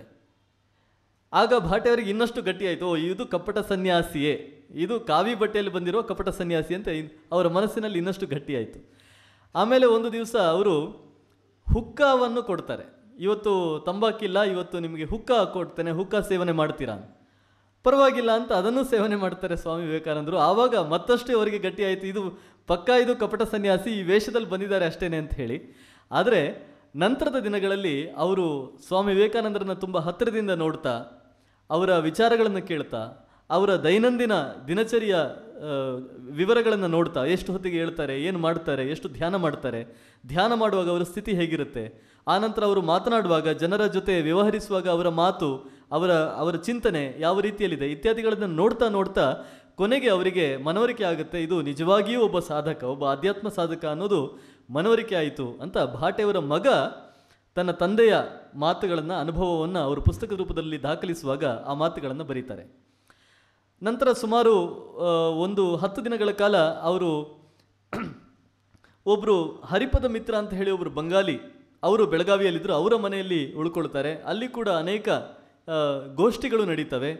ಪ್ರತಿದಿನ ಸಂಜೆ ಒಂದಷ್ಟು ಮಂದಿಯನ್ನು ಸೇರಿಸಿ ವೇದಾಂತದ ಬಗ್ಗೆ ಚರ್ಚೆ, ವೇದಗಳ ಬಗ್ಗೆ ಉಪನ್ಯಾಸ ಇತ್ಯಾದಿಗಳನ್ನೆಲ್ಲ ಆಯೋಜನೆ ಮಾಡ್ತಾರೆ. ಅದನ್ನೆಲ್ಲ ವಿವೇಕಾನಂದರು ನಡೆಸಿಕೊಡ್ತಾರೆ. ಆ ಎಲ್ಲ ಚಿಂತನೆಗಳನ್ನು ನೋಡ್ತಾ ನೋಡ್ತಾ ಅಲ್ಲಿ ಇದ್ದವರಿಗೆಲ್ಲರಿಗೂ ಕೂಡ ಭಾಳ ಸ್ಪಷ್ಟವಾಗಿ ಗೊತ್ತಾಗುತ್ತೆ, ಇವರು ಉಳಿದ ಸಾಧಕರ ಹಾಗೆ ಅಲ್ಲ, ಅಥವಾ ಉಳಿದ ಚಿಂತಕರ ಹಾಗೆ ಅಲ್ಲ. ಯಾಕೆ ಅಂತ ಹೇಳಿದರೆ, ಉಳಿದ ಚಿಂತಕರು ಯಾವುದೋ ಒಂದು ಮಟ್ಟದಲ್ಲಿ ತುಂಬ ಕೆಲವರು ನಾವೇನು ಪಾರಂಗತ ಅಂತ ಹೇಳ್ತೇವೆ. ಪಾರಂಗತ ಮತ್ತು ತಲಸ್ಪರ್ಶಿ ಅಂತ 2 ಶಬ್ದ ಇದೆ. ಪಾರಂಗತ ಅಂತ ಹೇಳಿದರೆ ಒಂದು ದಡದಿಂದ ಇನ್ನೊಂದು ದಡಕ್ಕೆ ದಾಟಿದವರು, ಈಜಿದವರು. ಈಜುವಾಗ ನಾವೇನು ಮಾಡ್ತೇವೆ ಅಂತ ಹೇಳಿದರೆ ಕೈಕಾಲು ಬಡಿತಾ ಇರ್ತೇವೆ, ಮುಳುಗದ ಹಾಗೆ ನೋಡಿಕೊಳ್ತೇವೆ. ನಮಗೆ ಮುಖ್ಯವಾದದ್ದು ಇನ್ನೊಂದು ದಡವನ್ನು ಮುಟ್ಟುವಂಥದ್ದು. ಆದರೆ ತಲಸ್ಪರ್ಶಿ ಅಂತ ಹೇಳಿದರೆ ಆಳಕ್ಕೆ ಇಳಿಯುವಂಥದ್ದು. ನಮ್ಮಲ್ಲಿ ಎಷ್ಟೋ ಮಂದಿ ನಾವು ಪಾರಂಗತರು, ಒಂದು ಕಡೆಯಿಂದ ಇನ್ನೊಂದು ಕಡೆಗೆ ದಾಟಿದ್ರಾಯಿತು. ಈಗ ಉದಾಹರಣೆಗೆ ಉಪನ್ಯಾಸ ಮಾಡುವವರು 6 ಗಂಟೆಯಿಂದ 7 ಗಂಟೆ, ಆ 1 ಗಂಟೆ ದಾಟಿದ್ರಾಯಿತು ಅಂತ ನಾವು ಉಪನ್ಯಾಸ ಮಾಡುವವರು ಬಹಳಷ್ಟು ಮಂದಿ ಇದ್ದೇವೆ. ಪಾರಂಗತರು, ದಾಟಿದ್ರಾಯಿತು ಅನ್ನುವ ಮನಸ್ಥಿತಿಯವರು. ಆದರೆ ವಿವೇಕಾನಂದರು ಪ್ರತಿಯೊಂದು ವಿಷಯವನ್ನು ಆಳಕ್ಕೆ ಮುಳುಗಿ ಅದನ್ನು ಅಧ್ಯಯನ ಮಾಡುವ ಒಂದು ಮನಸ್ಸಿದ್ದವರು. ಅದು ಭಾಟೆ ಅವರಿಗೆ ಬಹಳ ಸ್ಪಷ್ಟವಾಗಿ ಗೊತ್ತಾಯಿತು. ಹಾಗೆಯೇ ಹರಿಪದ ಮಿತ್ರ ಅವರ ಮನೆಯಲ್ಲಿ ನಡೆದ ಚಿಂತನೆಗಳಲ್ಲಿ ಭಾಗವಹಿಸಿದವರಿಗೆ ಅನೇಕರಿಗೆ ಆ ಅನುಭವ ಆಯಿತು. ಆ ಹರಿಪದ ಮಿತ್ರ ಅವರು ಮೂಲತಃ ಬಂಗಾಲಿ, ಅವರೊಬ್ಬರು ಅರಣ್ಯ ಅಧಿಕಾರಿಯಾಗಿದ್ದವರು. ಎಲ್ಲ ವ್ಯವಸ್ಥೆಯನ್ನು ಮಾಡ್ತಾರೆ ವಿವೇಕಾನಂದರಿಗೆ. ಭಾಷೆಯ ಸಮಸ್ಯೆ ಇರಲಿಲ್ಲ, ಇಬ್ಬರೂ ಕೂಡ ಬಂಗಾಳಿಯಲ್ಲಿ ನಿರರ್ಗಳವಾಗಿ ಮಾತುಕತೆಯನ್ನು ನಡೆಸ್ತಾ ಇದ್ರು, ಚಿಂತನೆಯನ್ನು ಮಾಡ್ತಾ ಇದ್ರು. ಯಾವುದೇ ಒಂದು ಸಮಸ್ಯೆ ಅವರಿಗಿರಲಿಲ್ಲ. ಬಹಳ ಶ್ರೀಮಂತ ಮನೆತನ, ಬೇಕಾದ ಸಮಯದಲ್ಲಿ ಊಟ ನಿದ್ದೆ ಎಲ್ಲವೂ ಕೂಡ ಚೆನ್ನಾಗಿ ಆಗ್ತಾ ಇತ್ತು. ಆದರೂ ಕೂಡ ಸ್ವಾಮಿ ವಿವೇಕಾನಂದರು 2 ವಾರ ಆದಮೇಲೆ ಹೇಳ್ತಾರೆ, ಮಿತ್ರರೇ ನಾನು ಹೊರಡಬೇಕು. ಯಾಕಂದರೆ ಸನ್ಯಾಸಿ ಆದವನು ನಾನು ಎಲ್ಲಿಯೋ ಒಂದು ಕಡೆ ನಿಲ್ಲಬಾರ್ದು, ನಾನು ನಿರಂತರವಾಗಿ ಸಂಚಾರವನ್ನು ಮಾಡ್ತಾ ಇರಬೇಕು, ಪರಿವ್ರಾಜಕನಾಗಿ ಇಡೀ ದೇಶವನ್ನು ತಿರುಗಬೇಕು ಅನ್ನೋ ಸಂಕಲ್ಪ ಮಾಡಿಕೊಂಡು ಬಂದಿದ್ದೇನೆ. ಹಾಗಾಗಿ ನಿಮ್ಮ ಮನೆ ಚೆನ್ನಾಗಿದೆ, ನಿಮ್ಮ ಆತಿಥ್ಯ ಚೆನ್ನಾಗಿದೆ ಅಂತ ಹೇಳಿ ನಾನು ಇಲ್ಲಿ ನಿಲ್ಲುವ ಹಾಗಿಲ್ಲ, ನಾನು ಮತ್ತೆ ಹೊರಡಬೇಕು, ಮುಂದಕ್ಕೆ ಹೋಗಬೇಕು ಅಂತ ಹೇಳಿ ಅವರು ಆಮೇಲೆ ಅಲ್ಲಿಂದ ಗೋವಾಕ್ಕೆ ಹೋಗ್ತಾರೆ. ಅಲ್ಲಿ ಅನೇಕ ದಿನಗಳ ಕಾಲ ಇದ್ದು ನಂತರ ಅವರು ಅಲ್ಲಿಂದ ಬೆಂಗಳೂರಿಗೆ ಬರುವಂಥ ಒಂದು ಕಥೆಯನ್ನು ನಾವು ನೋಡ್ತೇವೆ. ಇಲ್ಲಿ ನಾವು ಮುಖ್ಯವಾಗಿ ಗಮನಿಸಬೇಕಾದದ್ದು, ಸ್ವಾಮಿ ವಿವೇಕಾನಂದರು ಕೆಲವು ಸಂದರ್ಭಗಳಲ್ಲಿ ನಿಯಮಗಳನ್ನು ಮೀರ್ತಾರೆ. ಉದಾಹರಣೆಗೆ ನಾನು ಆಗಲೇ ಹೇಳಿದ ಹಾಗೆ ತಂಬಾಕನ್ನು ಸೇವನೆ ಮಾಡಿದರು, ಎಲೆಡಿಕೆ ಹಾಕಿದರು, ಚಹಾ ಅಂತ ಹೇಳಿದ್ರೆ ಅವ್ರಿಗೆ ಬಹಳ ಇಷ್ಟ. ಎಷ್ಟೋ ಮಂದಿ ರಾಮಕೃಷ್ಣ ಆಶ್ರಮಕ್ಕೆ ಹೋದಾಗ ಅಲ್ಲಿ ಚಹಾ ಸೇವನೆ ಇದೆ ಅಂತ ಹೇಳಿದರೆ ಆಶ್ಚರ್ಯ ಆಗ್ತಾ ಇತ್ತಂತೆ, ಮಠದಲ್ಲಿ ನೀವು ಚಹಾ ಕೊಡ್ತೀರಾ ಅಂತ. ಸ್ವಾಮಿ ವಿವೇಕಾನಂದರಿಗೆ ಬಹಳ ಇಷ್ಟ. ಒಂದು ಸಂದರ್ಭ ಇದೆ, ತಿಲಕರ ಕೈಯಿಂದ ಚಹಾ ಮಾಡಿಸಿ ಅವರು ಕುಡಿದ ಒಂದು ಘಟನೆ ಕೂಡ ಇದೆ. ತಿಲಕರ ಜೊತೆ ಅವರು ಚಹಾ ಸೇವನೆ ಮಾಡಿದ, ಮಠಕ್ಕೆ ಅವರು ಬಂದಾಗ ಚಹಾ ಸೇವನೆ ಮಾಡಿದ ಒಂದು ಘಟನೆಯನ್ನು ಕೂಡ ನಾವು ನೋಡ್ತೇವೆ. ಅಂದರೆ ಲೋಕದ ಯಾವ ಸಂಗತಿಗಳನ್ನು ಕೂಡ ಇದು ಬೇಡ ಅಂತ ಹೇಳಿ ದೂರ ಇಟ್ಟ ವ್ಯಕ್ತಿತ್ವ ಸ್ವಾಮಿ ವಿವೇಕಾನಂದರದಲ್ಲ. ಹಾಗಂತ ಹೇಳಿ ಆ ಲೋಕದ ಅಷ್ಟೂ ಆಸಕ್ತಿ ಅನ್ನೋದನ್ನು ಬಹಳ ವ್ಯಾಪಕ ಅರ್ಥದಲ್ಲಿ ನಾನು ಬಳಸ್ತಾ ಇದ್ದೇನೆ. ಆಸಕ್ತಿಗಳನ್ನು ಮೈಗೂಡಿಸಿಕೊಂಡು ಅವುಗಳಲ್ಲಿ ಕಳೆದು ಹೋದವರು ಅಲ್ಲ. ನಾವೆಲ್ಲ ಈ ಲೌಕಿಕದಲ್ಲಿ ತೊಡಗಿಕೊಂಡವರು ಆಸಕ್ತಿಗಳಲ್ಲಿ ನಾವು ನಮ್ಮನ್ನು ತೊಡಗಿಸಿಕೊಂಡು ನಾವು ಅದರಲ್ಲಿ ಕಳೆದು ಹೋಗ್ತೇವೆ. ಆದರೆ ಎಷ್ಟು ಅದನ್ನು ಅನುಭವಿಸಬೇಕೋ ಅಷ್ಟು ಅನುಭವಿಸಿ ದೂರ ನಿಲ್ಲುವ ಪ್ರವೃತ್ತಿ ಸ್ವಾಮಿ ವಿವೇಕಾನಂದರಲ್ಲಿ ನಾವು ನೋಡ್ತೇವೆ. ಅದಕ್ಕೆ ಅವರು ಹೇಳ್ತಾರೆ, ನಿಮ್ಮ ಮನೆ ಆತಿಥ್ಯ ಚೆನ್ನಾಗಿದೆ ಅಂತ ಹೇಳಿ ನಾನು ವರ್ಷ ಇಡೀ ಇಲ್ಲಿ ಕೂತ್ಕೊಳ್ಬಾರ್ದು, ನನಗೆ ಹೊರಡುವ ಹೊತ್ತಾಗಿದೆ, ನನಗೆ ಅನುಮತಿ ಕೊಡಿ. ಹಾಗೆ ಅವರು ಮತ್ತೆ ತನ್ನ ಪ್ರಯಾಣವನ್ನು ಮುಂದುವರಿಸಿ ಬೆಂಗಳೂರಿಗೆ ಬರ್ತಾರೆ. ಬೆಂಗಳೂರಿನಲ್ಲಿ ಒಂದು ಘಟನೆ ಆಯಿತು. ಅದು ಈ ಮೈಸೂರಿನ ಅವರ ಭೇಟಿಗೆ ಕೂಡ ಬಹಳ ಮುಖ್ಯವಾದ ಒಂದು ಕೊಂಡಿ. ನಾನಾಗಲೇ ಹೇಳಿದ ಹಾಗೆ ಅವರು ಆ ಮೆಜೆಸ್ಟಿಕ್ನ ಪ್ರಾಂತ್ಯದಲ್ಲಿ ಇದ್ದರು. ಅಲ್ಲಿ ಇದ್ದಾಗ ಆಗಿನ ಕಾಲದಲ್ಲಿ ಅನೇಕ ರೋಗ ರುಜಿನಗಳು ಇದ್ದಂಥ ಒಂದು ವ್ಯವಸ್ಥೆ, ಸರಿಯಾದ ಎಲ್ಲವೂ ಇದ್ದು ಕೂಡ ನಾವು ಇವತ್ತು ಕೋವಿಡ್ನಂತಹ ಸಮಸ್ಯೆಗಳಿಗೆ ಬಲಿಯಾಗ್ತೇವೆ. ಹಾಗಾಗಿ ಆಗಿನ ಕಾಲದಲ್ಲಿ ಜ್ವರಗಳು ಅಥವಾ ಏನಾದರೂ ಸಾಂಕ್ರಾಮಿಕ ಕಾಯಿಲೆಗಳು ಬರುವುದು ಏನು ದೊಡ್ಡ ಸಮಸ್ಯೆ ಅಥವಾ ದೊಡ್ಡ ವಿಷಯ ಆಗಿರಲಿಲ್ಲ. ಅವರಿಗೆ ಚಿಕನ್ ಪಾಕ್ಸ್ ಆಯಿತು. ನಾವು ದಡಾರ ಅಂತ ಹೇಳ್ತೇವೆ, ಕೆಲವರು ಅದನ್ನು ಸಿಡುಬು ಅಂತ ಅನುವಾದ ಮಾಡ್ತಾರೆ. ಸಿಡುಬು ಅಲ್ಲ, ದಡಾರ ಆಯಿತು. ದಡಾರ ಬಹಳ ಚಿಕ್ಕ ಮಕ್ಕಳಿಗೆ ಬಹಳ ಸಹಜವಾಗಿ ಬರುವಂಥ ಒಂದು ಕಾಯಿಲೆ. ನೀವು ಚಿಕ್ಕವರಿದ್ದಾಗ ಬಂದಿಲ್ಲ ಅಂದರೆ ಜೀವನದಲ್ಲಿ ಯಾವುದಾದ್ರೂ ಒಂದು ಸಮಯದಲ್ಲಿ ಬರುತ್ತದೆ ಅಂತ ಬಹಳಷ್ಟು ಮಂದಿಗೆ ಗೊತ್ತಿದೆ. ದಡಾರ ಆದಾಗ ಅವರು ಆಗಿನ ಕಾಲದ ನಿಯಮಾವಳಿಗಳ ಪ್ರಕಾರ ಒಬ್ಬ ಸರ್ಕಾರಿ ವೈದ್ಯಾಧಿಕಾರಿಯ ಕೈಯಲ್ಲೇ ಚಿಕಿತ್ಸೆಯನ್ನು ಪಡೆಯಬೇಕು. ಹಾಗಾಗಿ ಸರ್ಕಾರಿ ವೈದ್ಯಾಧಿಕಾರಿ ಆ ಪ್ರಾಂತ್ಯದಲ್ಲಿ ಒಬ್ಬರು ಡಾಕ್ಟರ್ ಪುಲ್ಪು ಅಂತ ಒಬ್ಬರು ಇದ್ದರು. ಅವರ ಹತ್ರ ಹೋಗ್ತಾರೆ. ಅವರು ಕೇರಳದಿಂದ ಬಂದವರು. ನೋಡಿ, ಅವರಿಗೂ ಒಂದು ಕಥೆ ಇದೆ. ಅವರು ಕೇರಳದಲ್ಲಿ ಈಳವ ಅನ್ನೋ ಒಂದು ಕಮ್ಯುನಿಟಿಗೆ ಸೇರಿದವರು. ಈಳವ ಅಂತ ಹೇಳುವಂಥದ್ದು ಬಹಳ ನಿಮ್ನ ಜಾತಿ ಅಂತ ಒಂದು ಪರಿಗಣಿಸಲ್ಪಟ್ಟಂಥ ಒಂದು ಜಾತಿ, ಅಂದರೆ ಕೆಳಜಾತಿ ಅಂತ ನಾವೇನು ಇವತ್ತು ಹೇಳ್ತೇವೆ, ಅಂತಹ ಒಂದು ಜಾತಿಗೆ ಸೇರಿದವರು.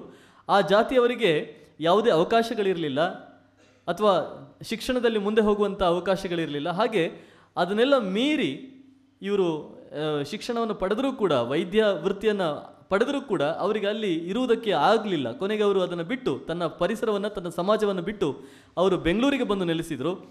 ಅವರು ಈ ಸ್ವಾಮೀಜಿಯನ್ನು ನೋಡ್ತಾರೆ. ಅವರಿಗೆ ಇವರು ಸಾಮಾನ್ಯ ಸ್ವಾಮೀಜಿ ಅಲ್ಲ ಅಂತ ಅವರಿಗೆ ಬಹಳ ತಟ್ಟನೆ ಗೊತ್ತಾಗಿ ಬಿಡುತ್ತದೆ. ಈ ಮನುಷ್ಯ ಸ್ವಲ್ಪ ವಿಶೇಷ ಇದ್ದಾರೆ ಅಂತ ಹೇಳಿ ಗೊತ್ತಾಗ್ತದೆ. ಅವರಿಗೆ ಚಿಕಿತ್ಸೆಯನ್ನು ಮಾಡ್ತಾ ಮಾಡ್ತಾ ಅವರಿಬ್ಬರ ನಡುವೆ ಒಂದು ಬಾಂಧವ್ಯ ಬೆಳೀತದೆ. ಪುಲ್ಪು ಅವರು ತನ್ನ ವೃತ್ತಿ ಜೀವನದ ಜೊತೆಗೆ ತನ್ನ ಇಡೀ ಜೀವನದ ಒಂದು ಕಥೆಯನ್ನು ಅವರ ಮುಂದೆ ಹೇಳ್ತಾರೆ. ನಾನು ಹೀಗೆ ಇಂತಹ ಜಾತಿಗೆ ಸೇರಿದವನು, ಅಲ್ಲಿ ನನಗೆ ಸಮಸ್ಯೆ ಆಯಿತು, ಅವಮಾನ ಆಯಿತು, ಹಾಗಾಗಿ ನಾನು ಇಲ್ಲಿಗೆ ಬಂದೆ ಇತ್ಯಾದಿ ಎಲ್ಲವೂ ಕಥೆಯನ್ನು ಹೇಳಿದಾಗ ಸ್ವಾಮಿ ವಿವೇಕಾನಂದರಿಗೆ ತೀವ್ರವಾದ ದುಃಖ ಆಗ್ತದೆ. ನನ್ನ ಸನಾತನ ಧರ್ಮ, ನನ್ನ ಹಿಂದೂ ಸಮಾಜ ಹಿಂದೆ ಉಳಿಯುವುದಕ್ಕೆ ಮುಖ್ಯವಾದ ಕಾರಣ ಈ ಜಾತಿ ವ್ಯವಸ್ಥೆ ಅಂತ ಹೇಳಿ ಮತ್ತೆ ಅವರಿಗೆ ಮನವರಿಕೆ ಆಗ್ತದೆ. ಅದರ ಬಗ್ಗೆ ಅವರು ಆ ಡಾಕ್ಟರ್ ಜೊತೆ ಮುಕ್ತವಾಗಿ ತನ್ನ ಅನಿಸಿಕೆಗಳನ್ನು ಕೂಡ ಹಂಚಿಕೊಳ್ತಾರೆ.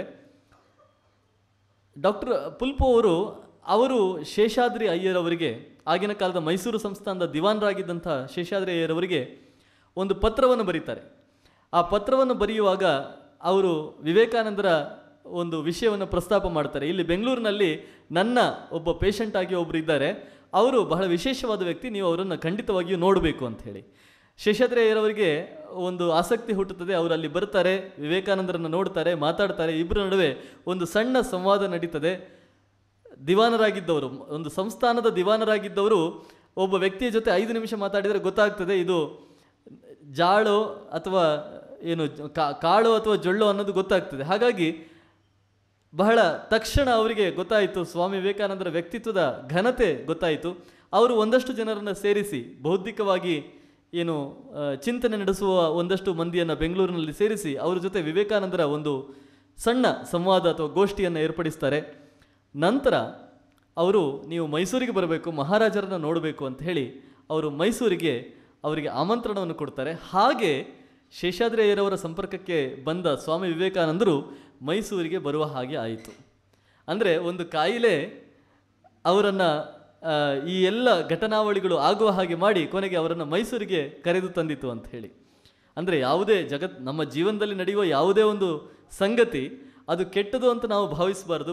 ಬಹುಶಃ ಮುಂದಿನ ದಿನಗಳಲ್ಲಿ ಆಗುವ ಒಳ್ಳೆಯದಕ್ಕೆ ಅದು ಒಂದು ಬೀಜವಾಗಿ ಬಂದಿದೆ ಅಂತ ನಾವು ತಿಳಿದುಕೊಳ್ಬೇಕು. ಆ ಒಂದು ಹಿನ್ನೆಲೆಯಿಂದ ಇದು ಬಹಳ ಮುಖ್ಯವಾದ ಘಟನೆ. ಮೈಸೂರಿಗೆ ಬಂದರು. ಮೈಸೂರಿಗೆ ಬಂದು ಅವರು ಇಲ್ಲಿಯ ಒಂದು ಅರಮನೆಯಲ್ಲಿ ವಾಸ್ತವ್ಯವನ್ನು ಹೂಡಿದರು ಅಂತ ಕೆಲವು ಕಡೆಗಳಲ್ಲಿ ಇದೆ. ಶೇಷಾದ್ರಿ ಅಯ್ಯರವರ ಮನೆಯಲ್ಲಿ ಕೂಡ ಅವರು ಒಂದಷ್ಟು ದಿನ ಇದ್ದರು. ಹಾಗೆ ನಿರಂಜನ ಮಠದಲ್ಲಿ ಅಲ್ಲಿ ಕೂಡ ಅವರು ವಾಸ್ತವ್ಯ ಇದ್ದರು ಅನ್ನೋದನ್ನು ನಾವು ನೋಡ್ತೇವೆ, ಇತಿಹಾಸ ದಾಖಲೆ ಇದೆ. ಅದೇ ರೀತಿಯಲ್ಲಿ ಸದ್ವಿದ್ಯಾ ಶಾಲೆಯಲ್ಲಿ ಅವರು 2 ಸಂಸ್ಕೃತ ಉಪನ್ಯಾಸಗಳನ್ನು ಕೊಟ್ಟರು, ಸಂಸ್ಕೃತ ಭಾಷೆಯಲ್ಲಿ ಉಪನ್ಯಾಸಗಳನ್ನು ಕೊಟ್ಟರು. ಆಮೇಲೆ ಅವರು ಶೇಷಾದ್ರಿ ಅವರವರ ಮನೆಗೆ ಬಂದ ಮೇಲೆ ಅಲ್ಲಿ ಅನೇಕ ಮಂದಿಯ, ನಾವೇನು ಇಂಟೆಲೆಕ್ಚುಯಲ್ ಕ್ಲಾಸ್ ಅಂತ ಹೇಳ್ತೇವೆ ಅಥವಾ ಬೌದ್ಧಿಕವಾಗಿ ಒಂದು ಸಮಾಜದಲ್ಲಿ ಗುರುತಿಸಿಕೊಂಡವರು, ಅಂತಹ ಅನೇಕ ವ್ಯಕ್ತಿಗಳ ಸಂಪರ್ಕಕ್ಕೆ ಸ್ವಾಮಿ ವಿವೇಕಾನಂದರು ಬಂದರು. ಅಲ್ಲಿ ನಿರಂತರವಾಗಿ ಅವರು ವೇದಾಂತದ ಬಗ್ಗೆ ಅಥವಾ ಕರ್ಮಯೋಗದ ಬಗ್ಗೆ, ರಾಜಯೋಗದ ಬಗ್ಗೆ ಅಲ್ಲಿ ಮಾತುಕತೆ ಆಗುತ್ತದೆ, ಉಪನ್ಯಾಸಗಳನ್ನು ಕೊಡ್ತಾರೆ, ಸಣ್ಣ ಸಣ್ಣ ಏನು ಸಂವಾದ ಗೋಷ್ಠಿಗಳನ್ನು ಏರ್ಪಡಿಸ್ತಾರೆ. ಇದೆಲ್ಲ ಆದಮೇಲೆ ಶೇಷಾದ್ರಿ ಅಯ್ಯರವರು ಕೊನೆಗೆ ಅವರನ್ನು ಅರಮನೆಗೆ ಕರೀತಾರೆ.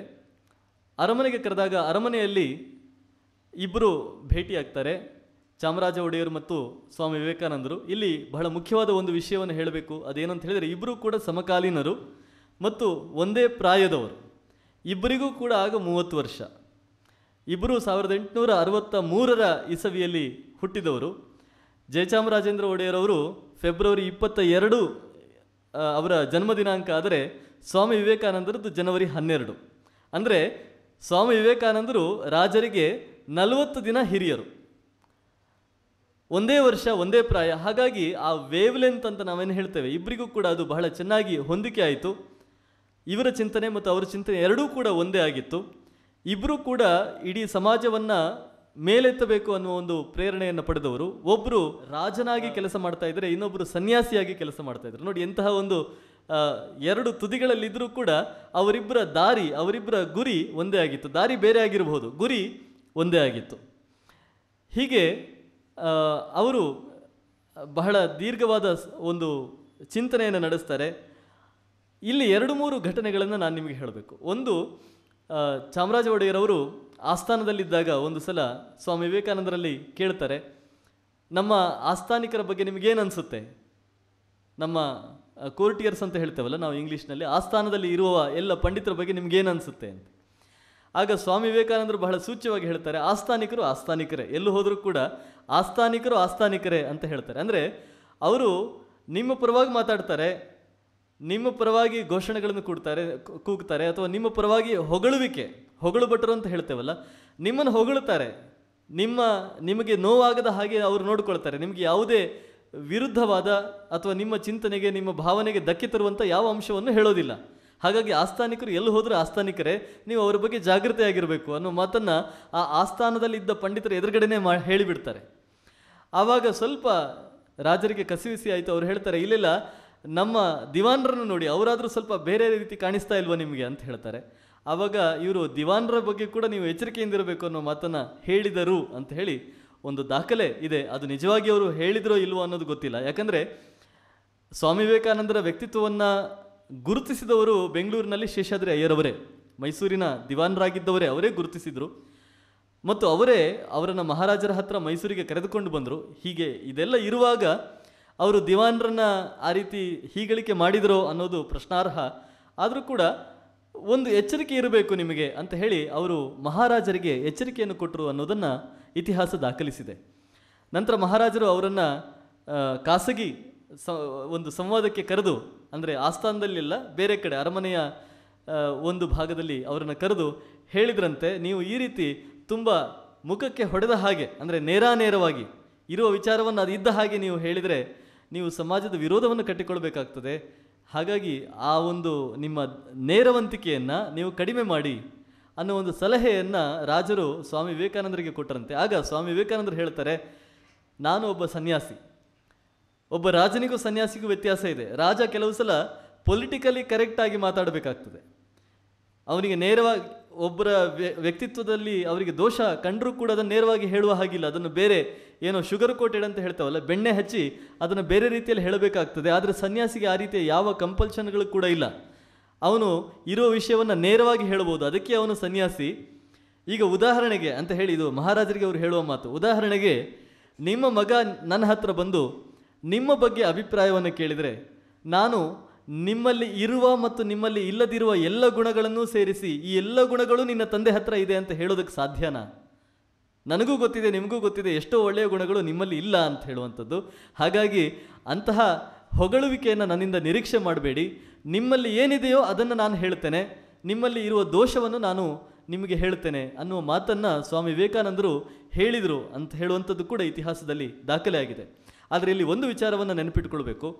ಸ್ವಾಮಿ ವಿವೇಕಾನಂದರು ಅಷ್ಟು ಕಟುವಾಗಿ ಒಬ್ಬ ಮಹಾರಾಜರಿಗೆ ನಿಮ್ಮಲ್ಲಿರುವ ದೋಷಗಳನ್ನೂ ಹೇಳ್ತೇನೆ, ನಿಮ್ಮಲ್ಲಿರುವ ಗುಣಗಳನ್ನೂ ನಿಮಗೆ ಹೇಳ್ತೇನೆ ಅಂತ ಹೇಳಿದರೂ ಕೂಡ ಅದನ್ನು ಮಹಾರಾಜರ ಎದುರಿಗೆ ಅವರು ಹೇಳಿದ್ದು. ಆದರೆ ಮಹಾರಾಜರ ಹಿಂದೆ, ಮಹಾರಾಜರು ಇಲ್ಲದೇ ಇರುವ ಸಂದರ್ಭದಲ್ಲಿ ಅಥವಾ ಮಹಾರಾಜರ ಅನುಪಸ್ಥಿತಿಯಲ್ಲಿ ಅವರು ಮಹಾರಾಜರ ಬಗ್ಗೆ ಆಡಿದ ಎಲ್ಲ ಮಾತುಗಳು ಕೂಡ ಒಳ್ಳೆಯದೇ ಮಾತುಗಳಾಗಿದ್ದವು. ಇದು ನಾವು ಸ್ವಾಮಿ ವಿವೇಕಾನಂದರ ವ್ಯಕ್ತಿತ್ವದಿಂದ ಕಲಿಯಬೇಕಾದ ಪಾಠ ಅಂತ.